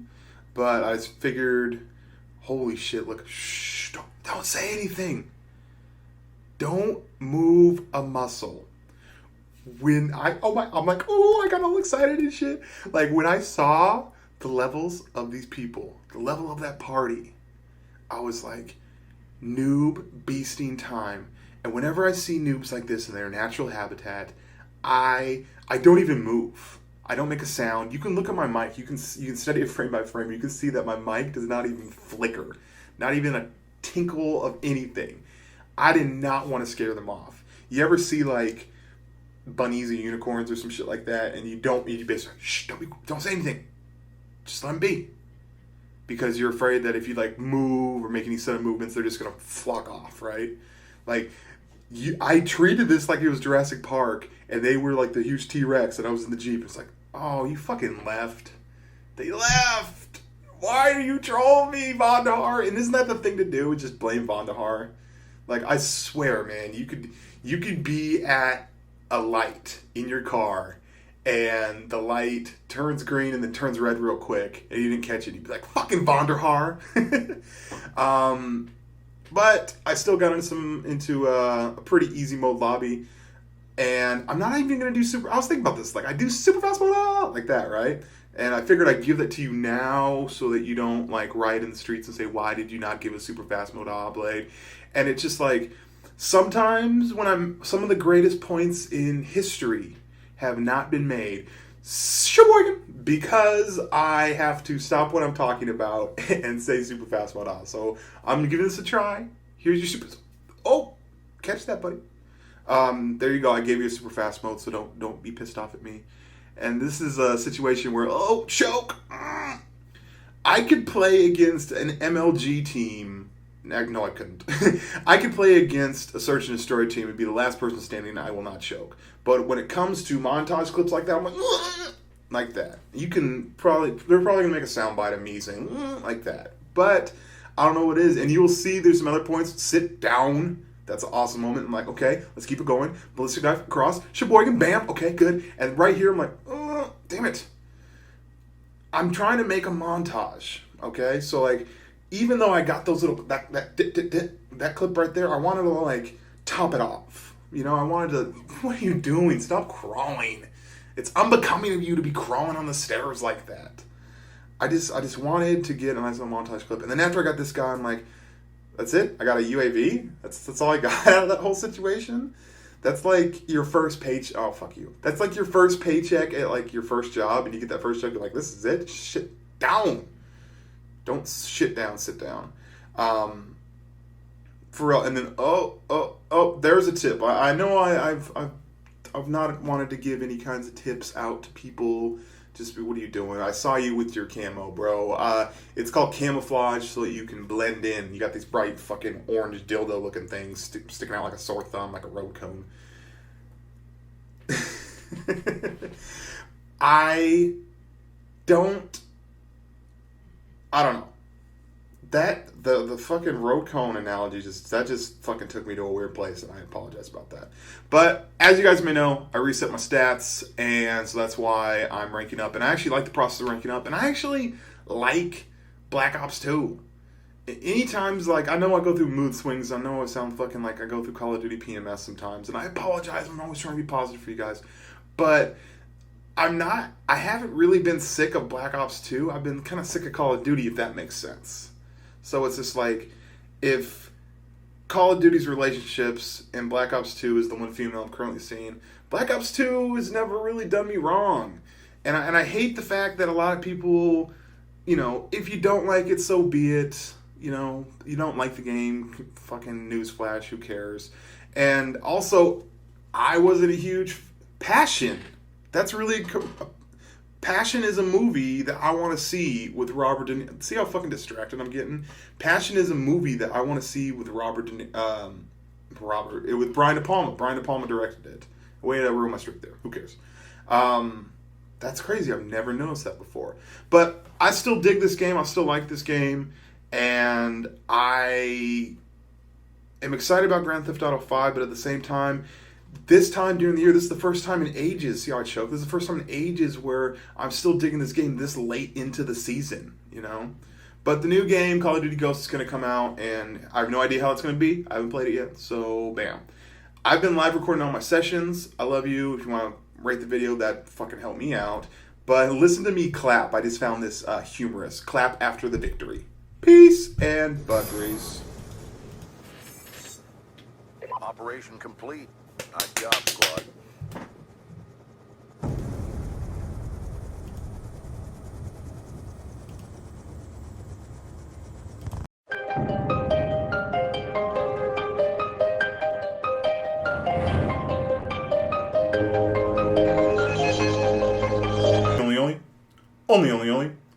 Only use me blade. What's up, guys? Only use me blade. I don't upload games that I don't like. I only upload games that I enjoy playing, and it shows when I showcase to you. And I only talk about topics that either interest me or entertain me or have a valid impact on you, or me, or both of us together as friends. We're friends, right? So I have to say that before I get into this, because it sounds like a super duper nerdy, weird topic. That a lot of people that there's certain words when tech people start talking that as soon as they say those words, I just fall asleep. I just go, I'm not interested. So I have to bring all that up before I bring into this. Trust me, it'll be entertaining. It'll be a fun ride. Come with me. HDCP and the PlayStation 4, we might have a problem. We might have some issues here. Okay? Now, let me explain what HDCP is. HDCP is High Definition Copyright Protection. And what it is, it's a little signal that goes along the digital signal via HDMI for your PlayStation 2 audio TV. And what it is, it's basically a safety that makes it so that you can't record footage. And you may be going, why would they want that? Why would you need that? And the reason why you would need that is, like, let's say the Sony PlayStation 3, it had this. Sony is a big supporter of this. They had this so that you couldn't put in a disc that you rent of a Blu-ray and then hit record on a capture device and record that footage. So it's basically in order to stop bootlegging of movies. That's the whole premise of it, okay? Now, how it affects people, it affected people on the PS3 as a hiccup. And what I mean by that is, it was an issue if you have a Blackmagic Intensity Pro, if you have an Elgato, if you have one of those HD PVR2s that uses HDMI, and you plug in your PlayStation 3 via HDMI, you're shit out of luck. You're just shit out of luck. It's not going to pass the signal. It's basically saying, no, you're trying to record stuff. It's thinking you might be able to record a movie. Now, the way that you worked around this, and the way that most people on YouTube worked around it, is this. Okay, so we can't record HDMI. What are other options? Well, they use component, because a lot of capture cards offer component recording. It's high definition. It's not digital. It is analog still, but it's high definition. It's still able to do 720p and sometimes even 1080p if the cables are right.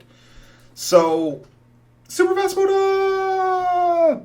Now, if I'm losing you, I'm sorry. I have to say that and interject some fun because it's a technical topic, and like I said, you know, I'm a listener, I'm a viewer, so if people start talking about technical topics, sometimes I just get, what happened? I just fell asleep here.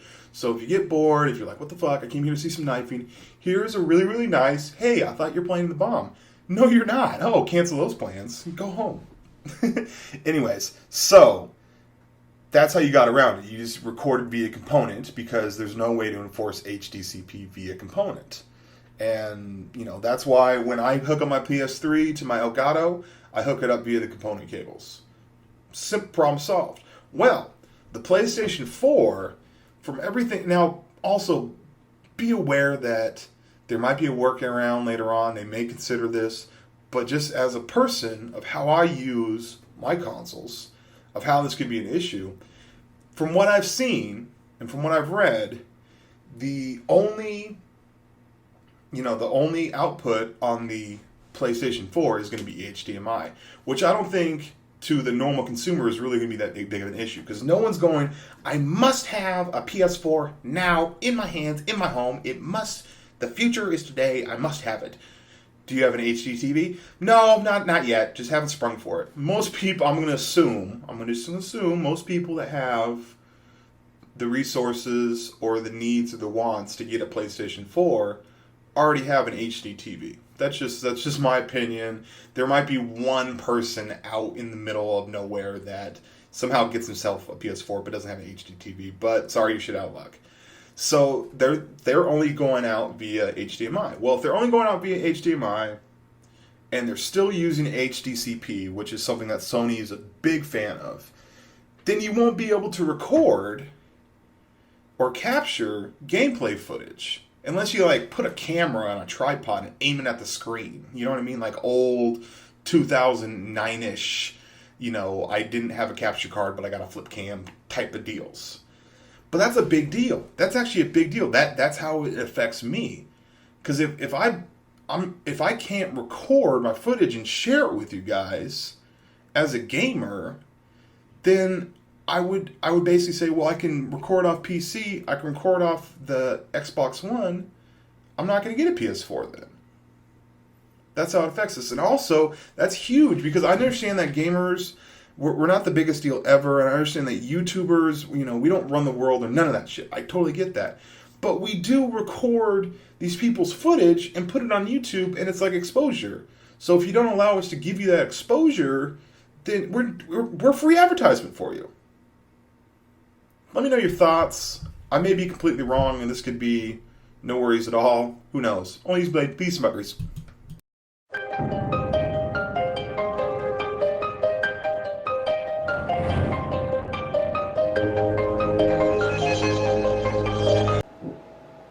This one. Yeah, you can host it, Habs.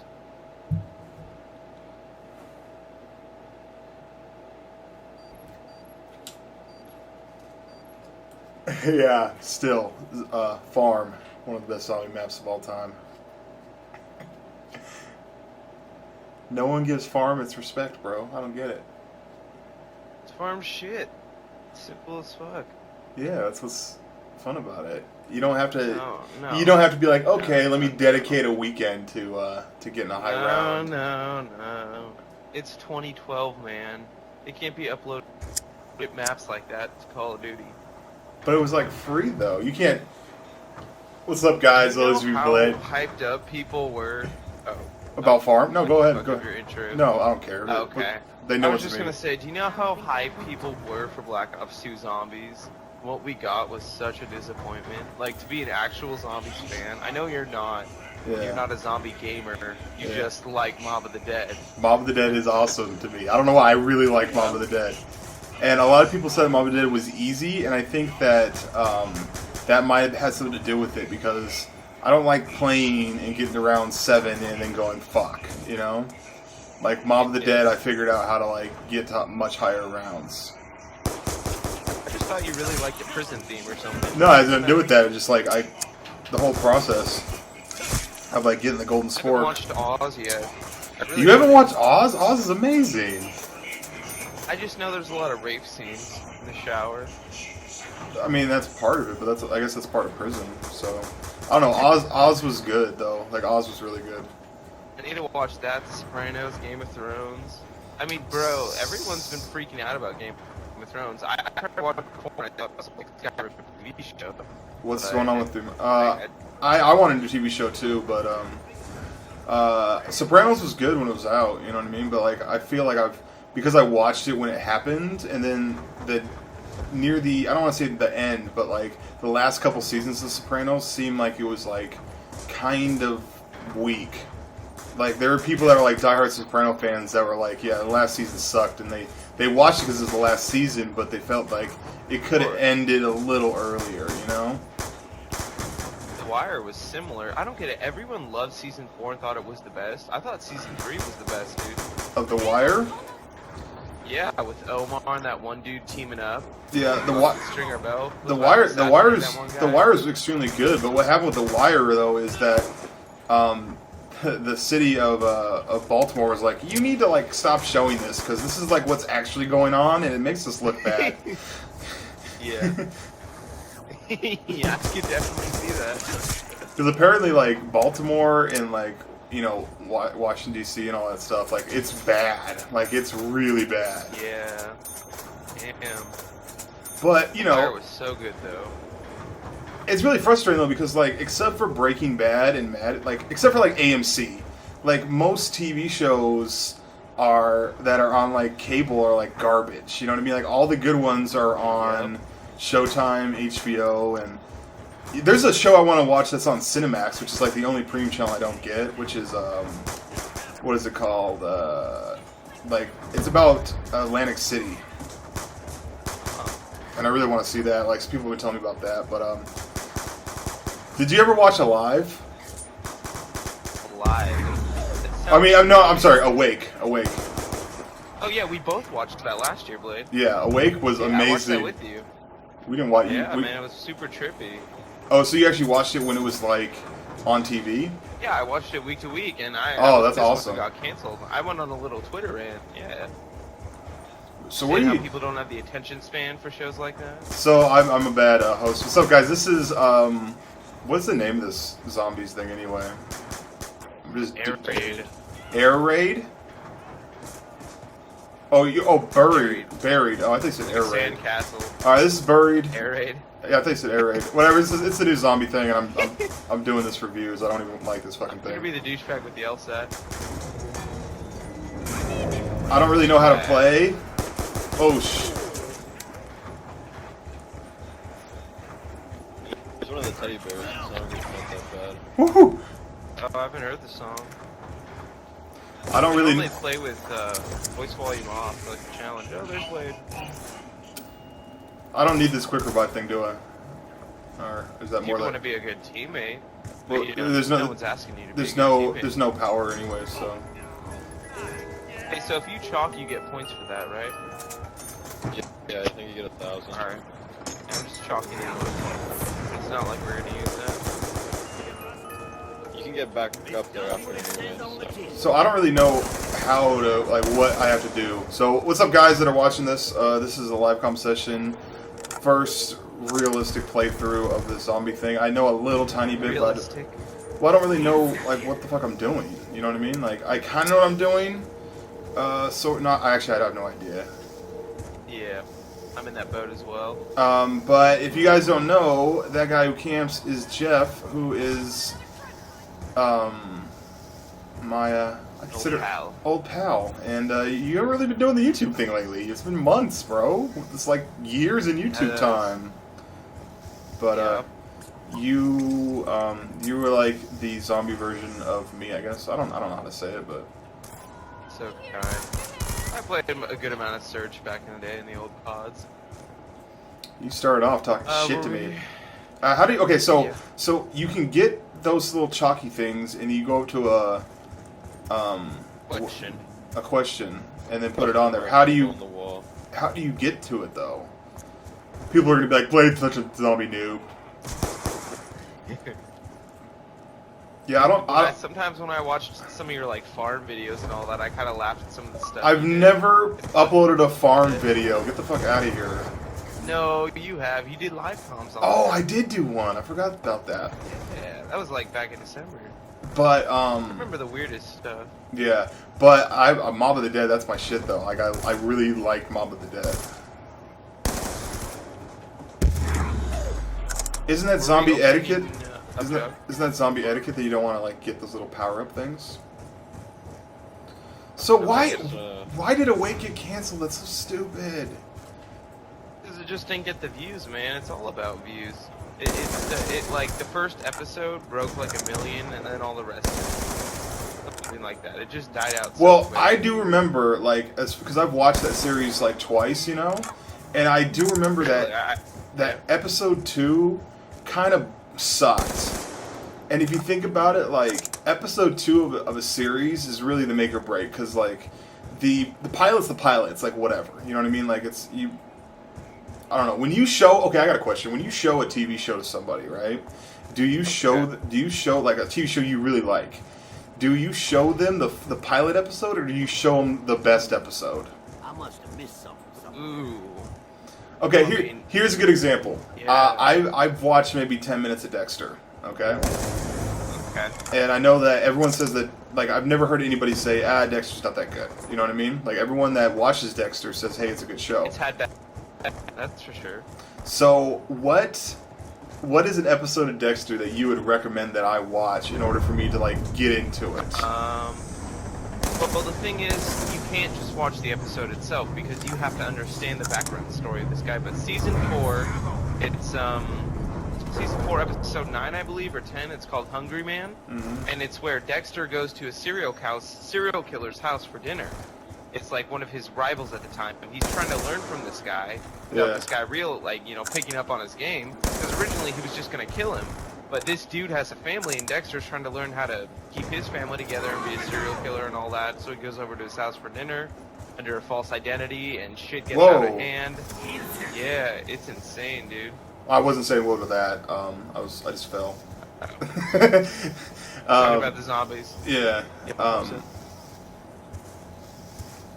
Oh, I have enough for Jug. Yeah, Jug's on. Well, I know I have enough for Jug. Like our zombie guide. We're in the amusement park, for like the Lost Tourists. Yeah, I can show you guys how to get to the bank if you guys have any points in it even. Well, I've saved a big 10 points right now, so I'm pretty flush. It's pretty loaded, man. I just loaded. open up everything with the bank. Zombie money. Okay. We should get Knuckles before we go back in that house. I agree. What do the Knuckles do? 1000%. They kill you. They kill the people. Is that like is it like a melee or something? Yeah.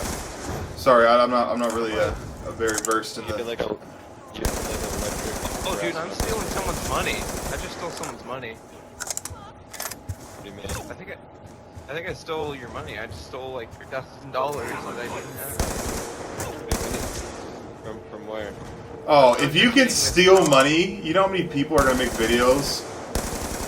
No, there's no way, dude. Because you know how many fucking like I just stole money. Like unfunny trolls are gonna make videos of people unfunny trolls that are gonna make videos of people stealing money. Hey Blade, why don't you do it? Be that troll. Because being an asshole isn't funny. Like people think that being a fucking asshole is like, ha! It's like, no, that's not funny. Like, trolling is like getting people to act how they wouldn't normally act. If you're an asshole to someone, they're gonna respond. You know what I mean? But like, if you can get like somebody who's like cool, calm, and collected to like act all crazy, then that's trolling. You know? These people trapping people in corners or just basically being a general asshole to someone is not trolling. It's just being a dickhead. It's unoriginal. Hey, I'm in here.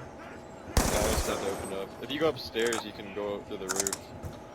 But I'm just gonna get them open up right now. Oh, I got a part. I got a part. It's like a fan? What's that do? I think it's probably for the Easter egg, but the one building across from where all the chalk things are is basically where every part is for what you build. Sometimes it's hard. trippy, man. Yo picks up here. Alright, I got the Knuckles chalk. I'm gonna put it up by the stairs over there. Alright, Blade, do you want to get Knuckles? Yeah, I just need to build my points up.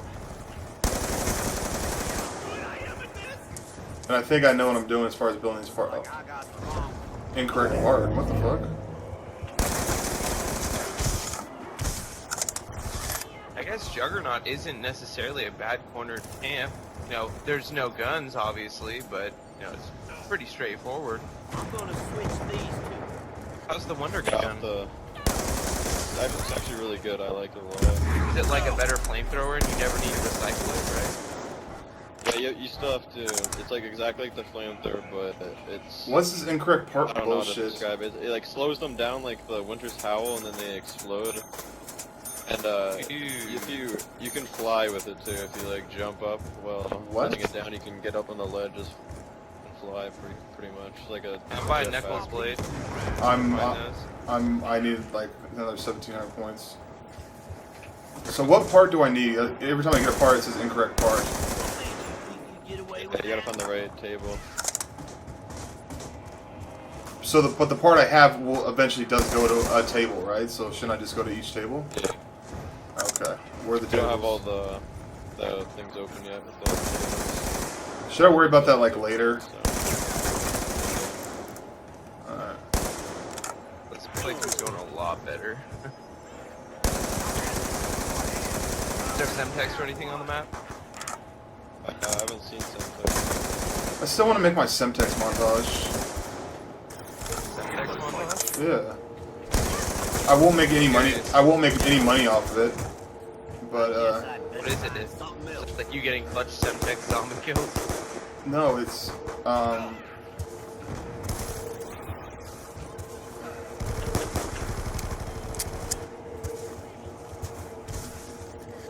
need.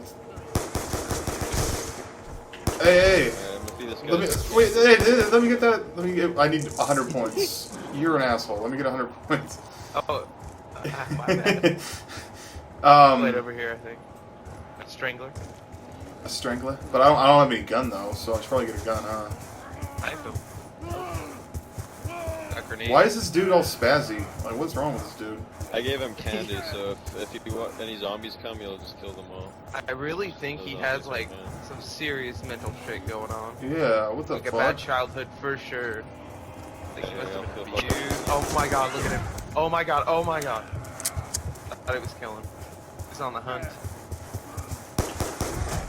Whoa. Well, Yeah, I don't want, dude, I need 70 points. Fundraiser. There's a chip in for Blade. I think I'm gonna do that. Schizophrenic. I think I'm gonna do a chip in. He's like I'm tired of making videos, just like send me money. Like fuck it at this point. Give it $1 thing. Everyone send me $1. Okay, I don't know why it's so hard for me to get fucking 100 points. I need 60 zombie points. There's no window I can open or something? You don't have any ammo. I mean, I have a pistol. Okay, I'll cover you. Alright, you got it. Alright. I'm just about to go open that debris. So this is just knife only? Or melee only? Come here. How do I miss a melee?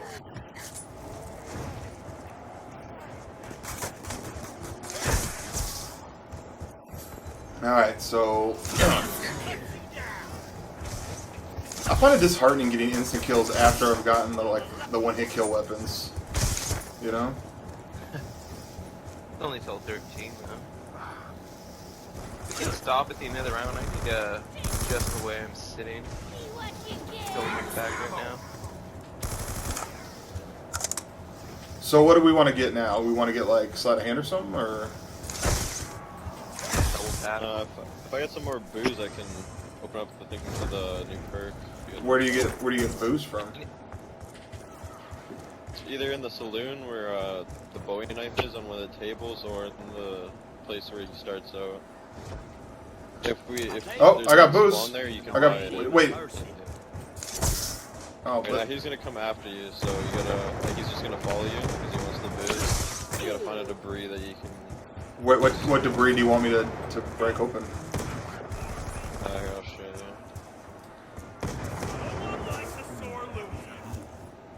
Alright, one sec. Leave a zombie. Hold on.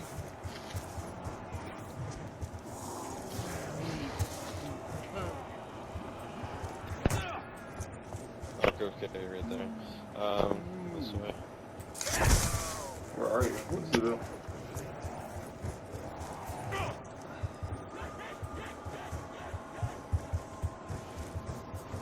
Right here? Right over here. Where is over? Oh, okay. So what, do I just shoot the When dude? he comes over here, you gotta make it so he's facing, like, his back is facing this debris. Oh, okay. Right over here, and then he'll just knock it down. Alright, and we're leaving this guy. You gotta click X and, don't take the zombie. So I have him basically face the same way I'm facing right now? Yeah.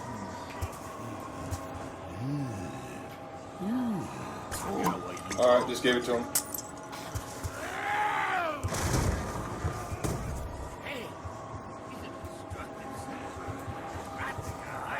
So what does that do? Just gain us access to that? Yeah, and there's a new perk in here. Culture raid. So you said it's like scavenger? It does, you'll see what I mean. It's like, it gives you bullets, points, and there's glowing zombies that are glowing green if you go into their smoke. Like this zombie right here, you see this zombie glowing green? If you kill him and walk into his smoke, the zombies, like, they can't see you. Like, you smell like the zombies. Type of deal. But you need 7,000. And now we'll show you where, like, all the places where you can place the chalk, where the box is, all that stuff, where all the perks are. Oh, this is kind of cool. Double tap. Yeah. Double tap's in the haunted house. One stat. Do we all have Knuckles, or Yeah, I got Knuckles. I have Knuckles. Oh, I have hella points on me though. I should put those away, right? Yeah, no zombies go in there either. So. Bank? So I'm trying to follow them. No, like no zombies go in the haunted house. Where is the bank? I went up these stairs. I got 120k now. You mean 12k? Yeah, close enough. That's your blade. Scavenger. So how do you put money in the bank? Over here, deposit. No. Hold on, I'm doing it right now. Alright, now you can.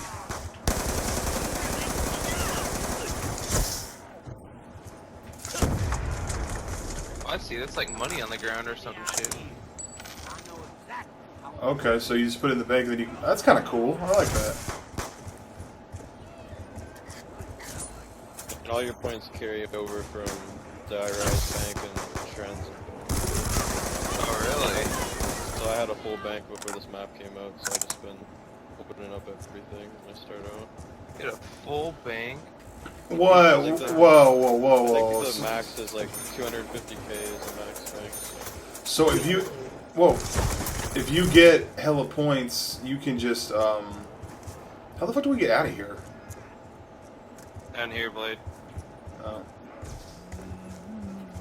So if you get hella points, you can just you can start off a different zombie game with more points. Yeah. Yeah. Alright, so I'm gonna get 4 perks. Oh wait, no, I don't have any points. Yeah, I guess so. I guess so. We should do that first.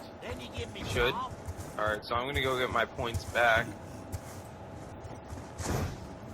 I wanna get the frickin' PhD.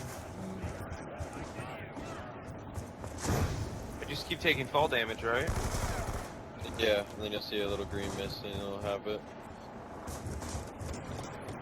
You have to get like bloody red fall damage or just fall damage? Just fall damage.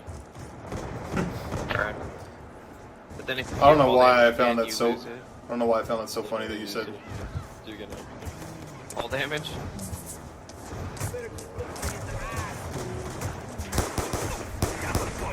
The one you beat.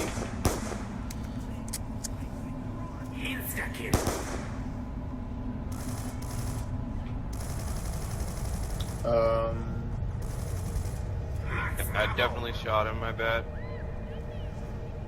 You guys revive me? I'm like down. Yeah, I'm coming. Alright, sweet. No man left behind, bruh.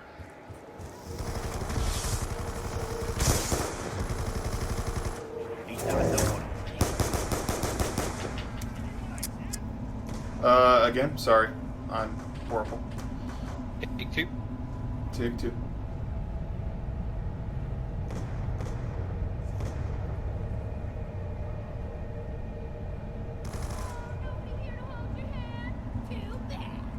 Oh, hell behind you. Here you go, Blade. Died. Saving you. Oh. That was clutch, man. It wasn't really. Thanks, friend. Oh no, I lost my new bird. What the devil will I do? I'm Oh, gonna there's that camp. one area. I'm gonna camp near. Back up. I'm gonna camp near Jug. I guess I need my points back, huh? It's only 2,000, but.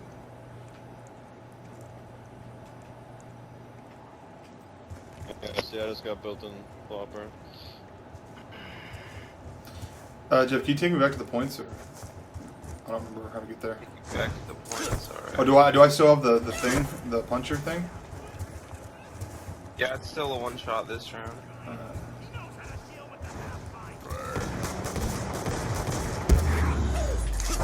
I need a jug PhD.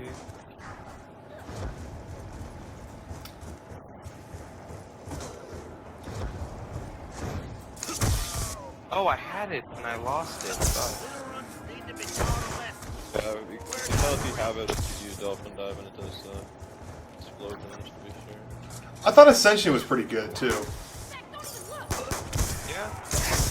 Did you play that one though? I think okay. So as far as like amount of me playing, I think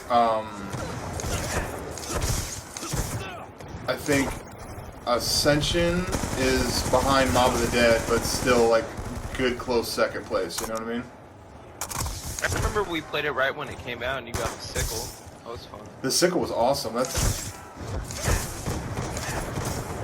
I wonder what the. Okay, I still think. I mean, the best knife in zombies so far has got to be the Golden Spork. You know. Oh yeah, by far.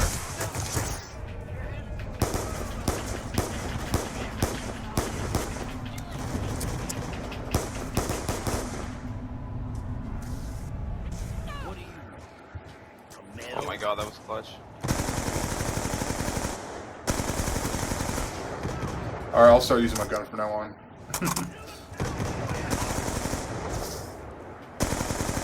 I can take you guys up to improvise so you can get a cheap perk for killing that slow. Yeah, I got some money out of me. So. I need to get my money back from the thing. How many perks are there on this map? 7? This don't taste like nothing at Yeah. all. Mind You can get them all. can't really taste what's in it. Yeah. That's what's up. So once you get it, you're like the zombie specialist, huh? Yeah, zombie specialist. That Cam Price voice. I miss specialist, man. Like that's an awesome streak. Dude, I'm telling you, Infinity Ward had like the simplest, most ghetto ideas, but they always worked. Hey, I am on the other side of you. That's cool. Oh, I'm dead as If you fuck. come here, Come on. come with us and get quick revive. Follow me if you want to live. Oh shit! Shit! Let's Shit! make it. No. Oh shit. Oh shit. Oh Blade, I think you're fucked. No. I'll figure it out. I need to get revived. That's all. Well, we literally just crossed the point of no return. Like, we jumped over this gorge. What I about? don't know if we can get back to you. We can get back, I'm going right now. Okay. Let's good. That'd be the I most have clutch no thing idea. ever. That'd be the most clutch thing ever if you could do it. It's getting red. Dude, Habs is the MVP this game. It's really red. Oh my god! I can't believe he's actually reviving me. That's sick. MVP, man. That's sick. Well, what do I do now? Check with this. Okay. Now you'd be happy to be alive. I keep going this way, then What's this way? Where's this way? where'd you guys go? Where the fuck did you just go? Right out here on the porch. If Okay. you walk on the metal part of this rail, keep going. Okay. Dude, I just Then dropped look over bodies. this hole right here. Whoa! What the fuck? Insta kill blade. Yeah. Alright, sleight of hand is in the bar, right? Sleight of hand's in like the core post. Right across from Okay, I need to get the new perk, and then sleight of hand. So is it easy to get the new perk, or bonus perks? Yeah, it's pretty easy. Like not every time you go in the haunted house you can get a free perk, it's like every second one, so it's pretty easy, yeah. Fucking damn it. I picked an ideal time to get surrounded. I'm on my way. Without Jug, I'm on my way. Oh, never mind. You did not just say Kobe, did you? Dude, I know Please. that's about basketball. You like the other guy a bunch, don't you? Like LeBron. It's not that I like LeBron, I just fucking hate Kobe with a passion.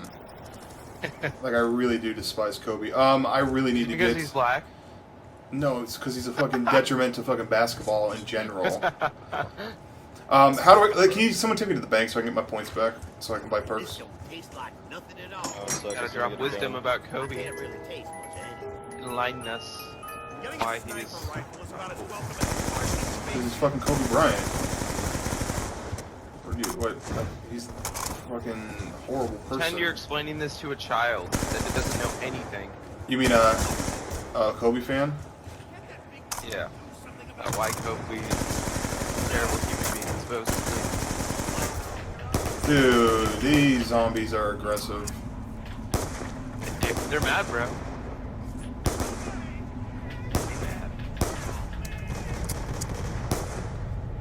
Oh, bomb. I'm dead. Don't. Jeff, behind you. Indiana Jones theme. I really need to get a different gun. Oh, yeah. Alright. Got my clutch play of the game. Die happy.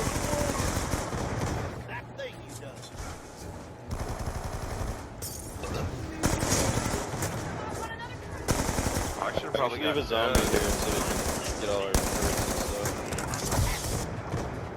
Oh, the knuckles just came super clutch.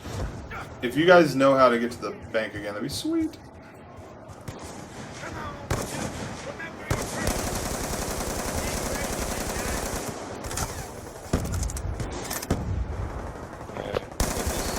Stairs. Where are you? Right behind you. Alright. Oh, you're right. I gotta go save my friend, though. I have to go save my good friend. Leave me. No. No, oh, shit. Go down. No. No.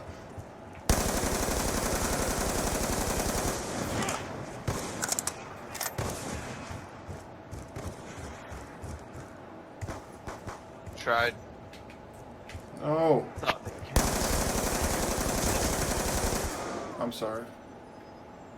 I don't want to deposit. How do I take it out? Oh, Jesus. No, how do I take it out, though? I just gave all my money to it. Oh, it's the other one? Oh my god. Yeah, I had to reload my LSAT, so I'm just like, all I had was a DSR. I was trying to sing the Jeopardy song. Maybe that would have made a difference. Alright, Blade. I'm coming. Time to shine. I'll use me clutch. Here you go. Beast. Nope. Son of a Alright, bitch. he went beast. I didn't even have Jug, though. I was trying to, like... didn't need Jugblade. Mob of the Dead is better. Sorry. Oh, the facts come out. It is. I don't know. Because you know that things, magic. you know that things are better if you're better at them, right? Like you're not gonna be like, I really suck at this game, but I think it's better. You know, I don't know. I don't. Yeah. How did people No bias whatsoever. Dude, how did people do zombies before everyone and their mom showed you how to do zombies on YouTube? Like how? Well, it was a time where people just used their brain and figured things out for themselves. But who? Oh, but time out. Long gone now. But time out though. Okay, the Golden Spork in Mob of the Dead, right? How the hell would anybody know how to do that unless they watched a YouTube video? Well, I don't know. Nerdy Treyarch guys think they're being like really cool when they tell YouTubers how to do it. Because they want to get credits with them. Because they're you're live streaming right now, so I don't want to insult anyone. So Fuck them. Like I'm not live streaming. I'm just live calming. So. But eventually it will surface. Dude, I was just gonna say something, but I remember you told me don't ever say that while you're live calming. Well, no, you didn't say someone that. Someone told us that. I think it was Torture Trilogy told us that don't talk about developers when you're live calming. Oh, that was Kevin. No, you weren't around when I was talking with Kevin. No, that was Torture Trilogy that said that shit. Torture? Yeah. Torture's not a developer. Dude, I have him on Facebook. He must be getting laid now, or he has a new girlfriend. Yeah. He's posting like hella girly statuses. Oh no, he has a new girl. That's what. He's for 5 minutes. Load out, reverse gun game, shotgun. Do reverse gun game. Because if you do the other one, it's so retarded. You have an Olympia, and it takes like 3 Olympia. I have no idea what the fuck we're doing, but I'll do it. Skill. One. Oh.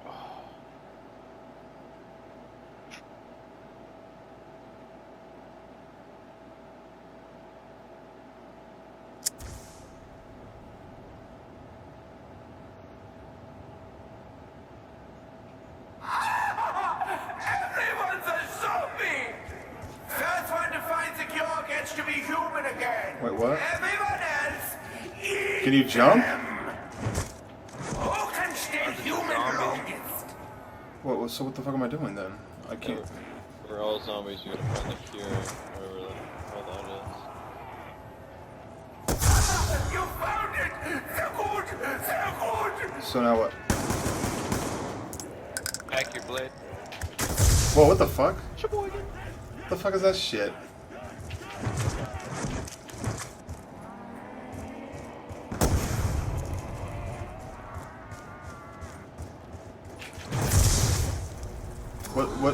What happened there? What the fuck was that shit? Whoever has host is gonna fucking dominate at this game. That's retarded. I don't know what you're talking about. Oh, shut up. You know that's how it's gonna work. No. What was that thing? Oh my Jesus! No. Oh. Wait. So what's the point? It's a fucking game of tag? This is retarded. Yeah, when you're human, try and kill them. Oh, there he is. You have like heat-seeking fucking predator vision. See him across the map. How the fuck do you get over there? How'd you do that? What do you mean how'd I do that? Just ran over there. How'd you get over there? I don't know. Fucking ran over there. Well, yeah, there's Blade. Show me this. You look like a dirty whore. You're zombie chick. You're a pirate hooker. Shut up. So what's the point if you have a gun? That's retarded. This is a stupid game type. Oh, totally, man. It's like I feel like the developers just like really drunk one night made this. Think it's really good for some reason. I don't know.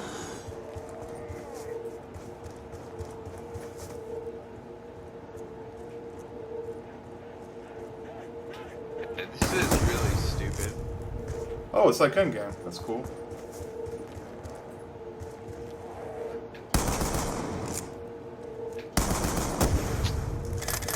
don't know. Well, that's... Why are you having me play this shit?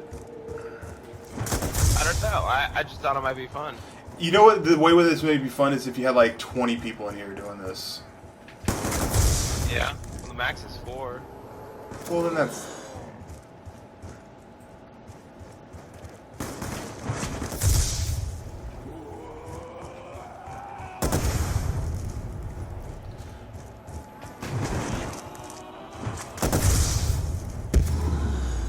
Yeah. What the fuck? What?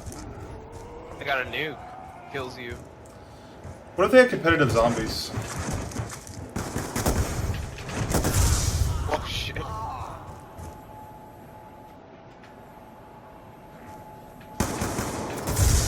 Well, that didn't work out how I wanted it to.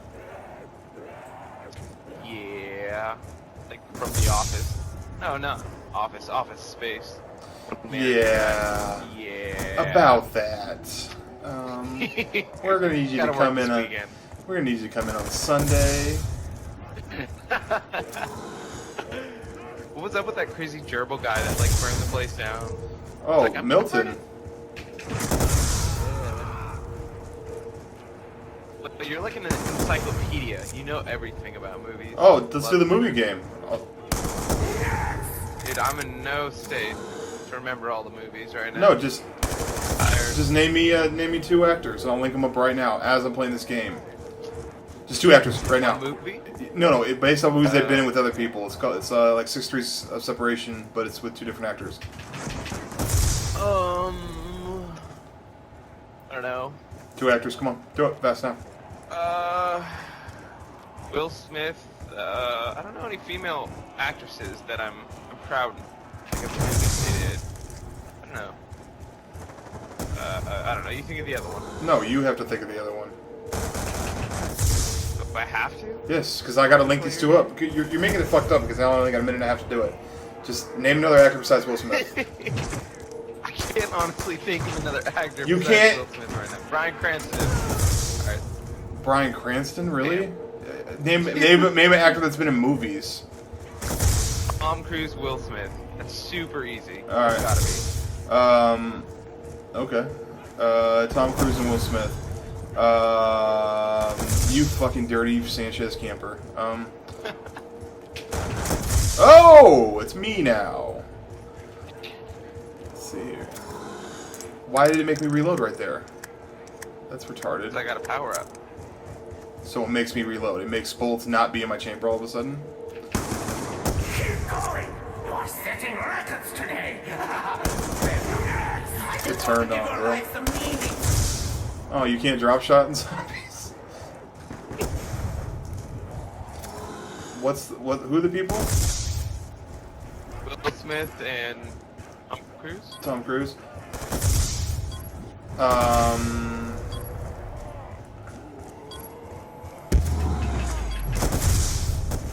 Okay. That was stupid. This is actually kind of fun. Time waits for no man. You think it is fun? Yeah, it's kind of fun. Blade has a change of heart. It's retarded stupid, but it's still fun. There we go. There we go. Oh, how did you destroy us? Game over, you suck.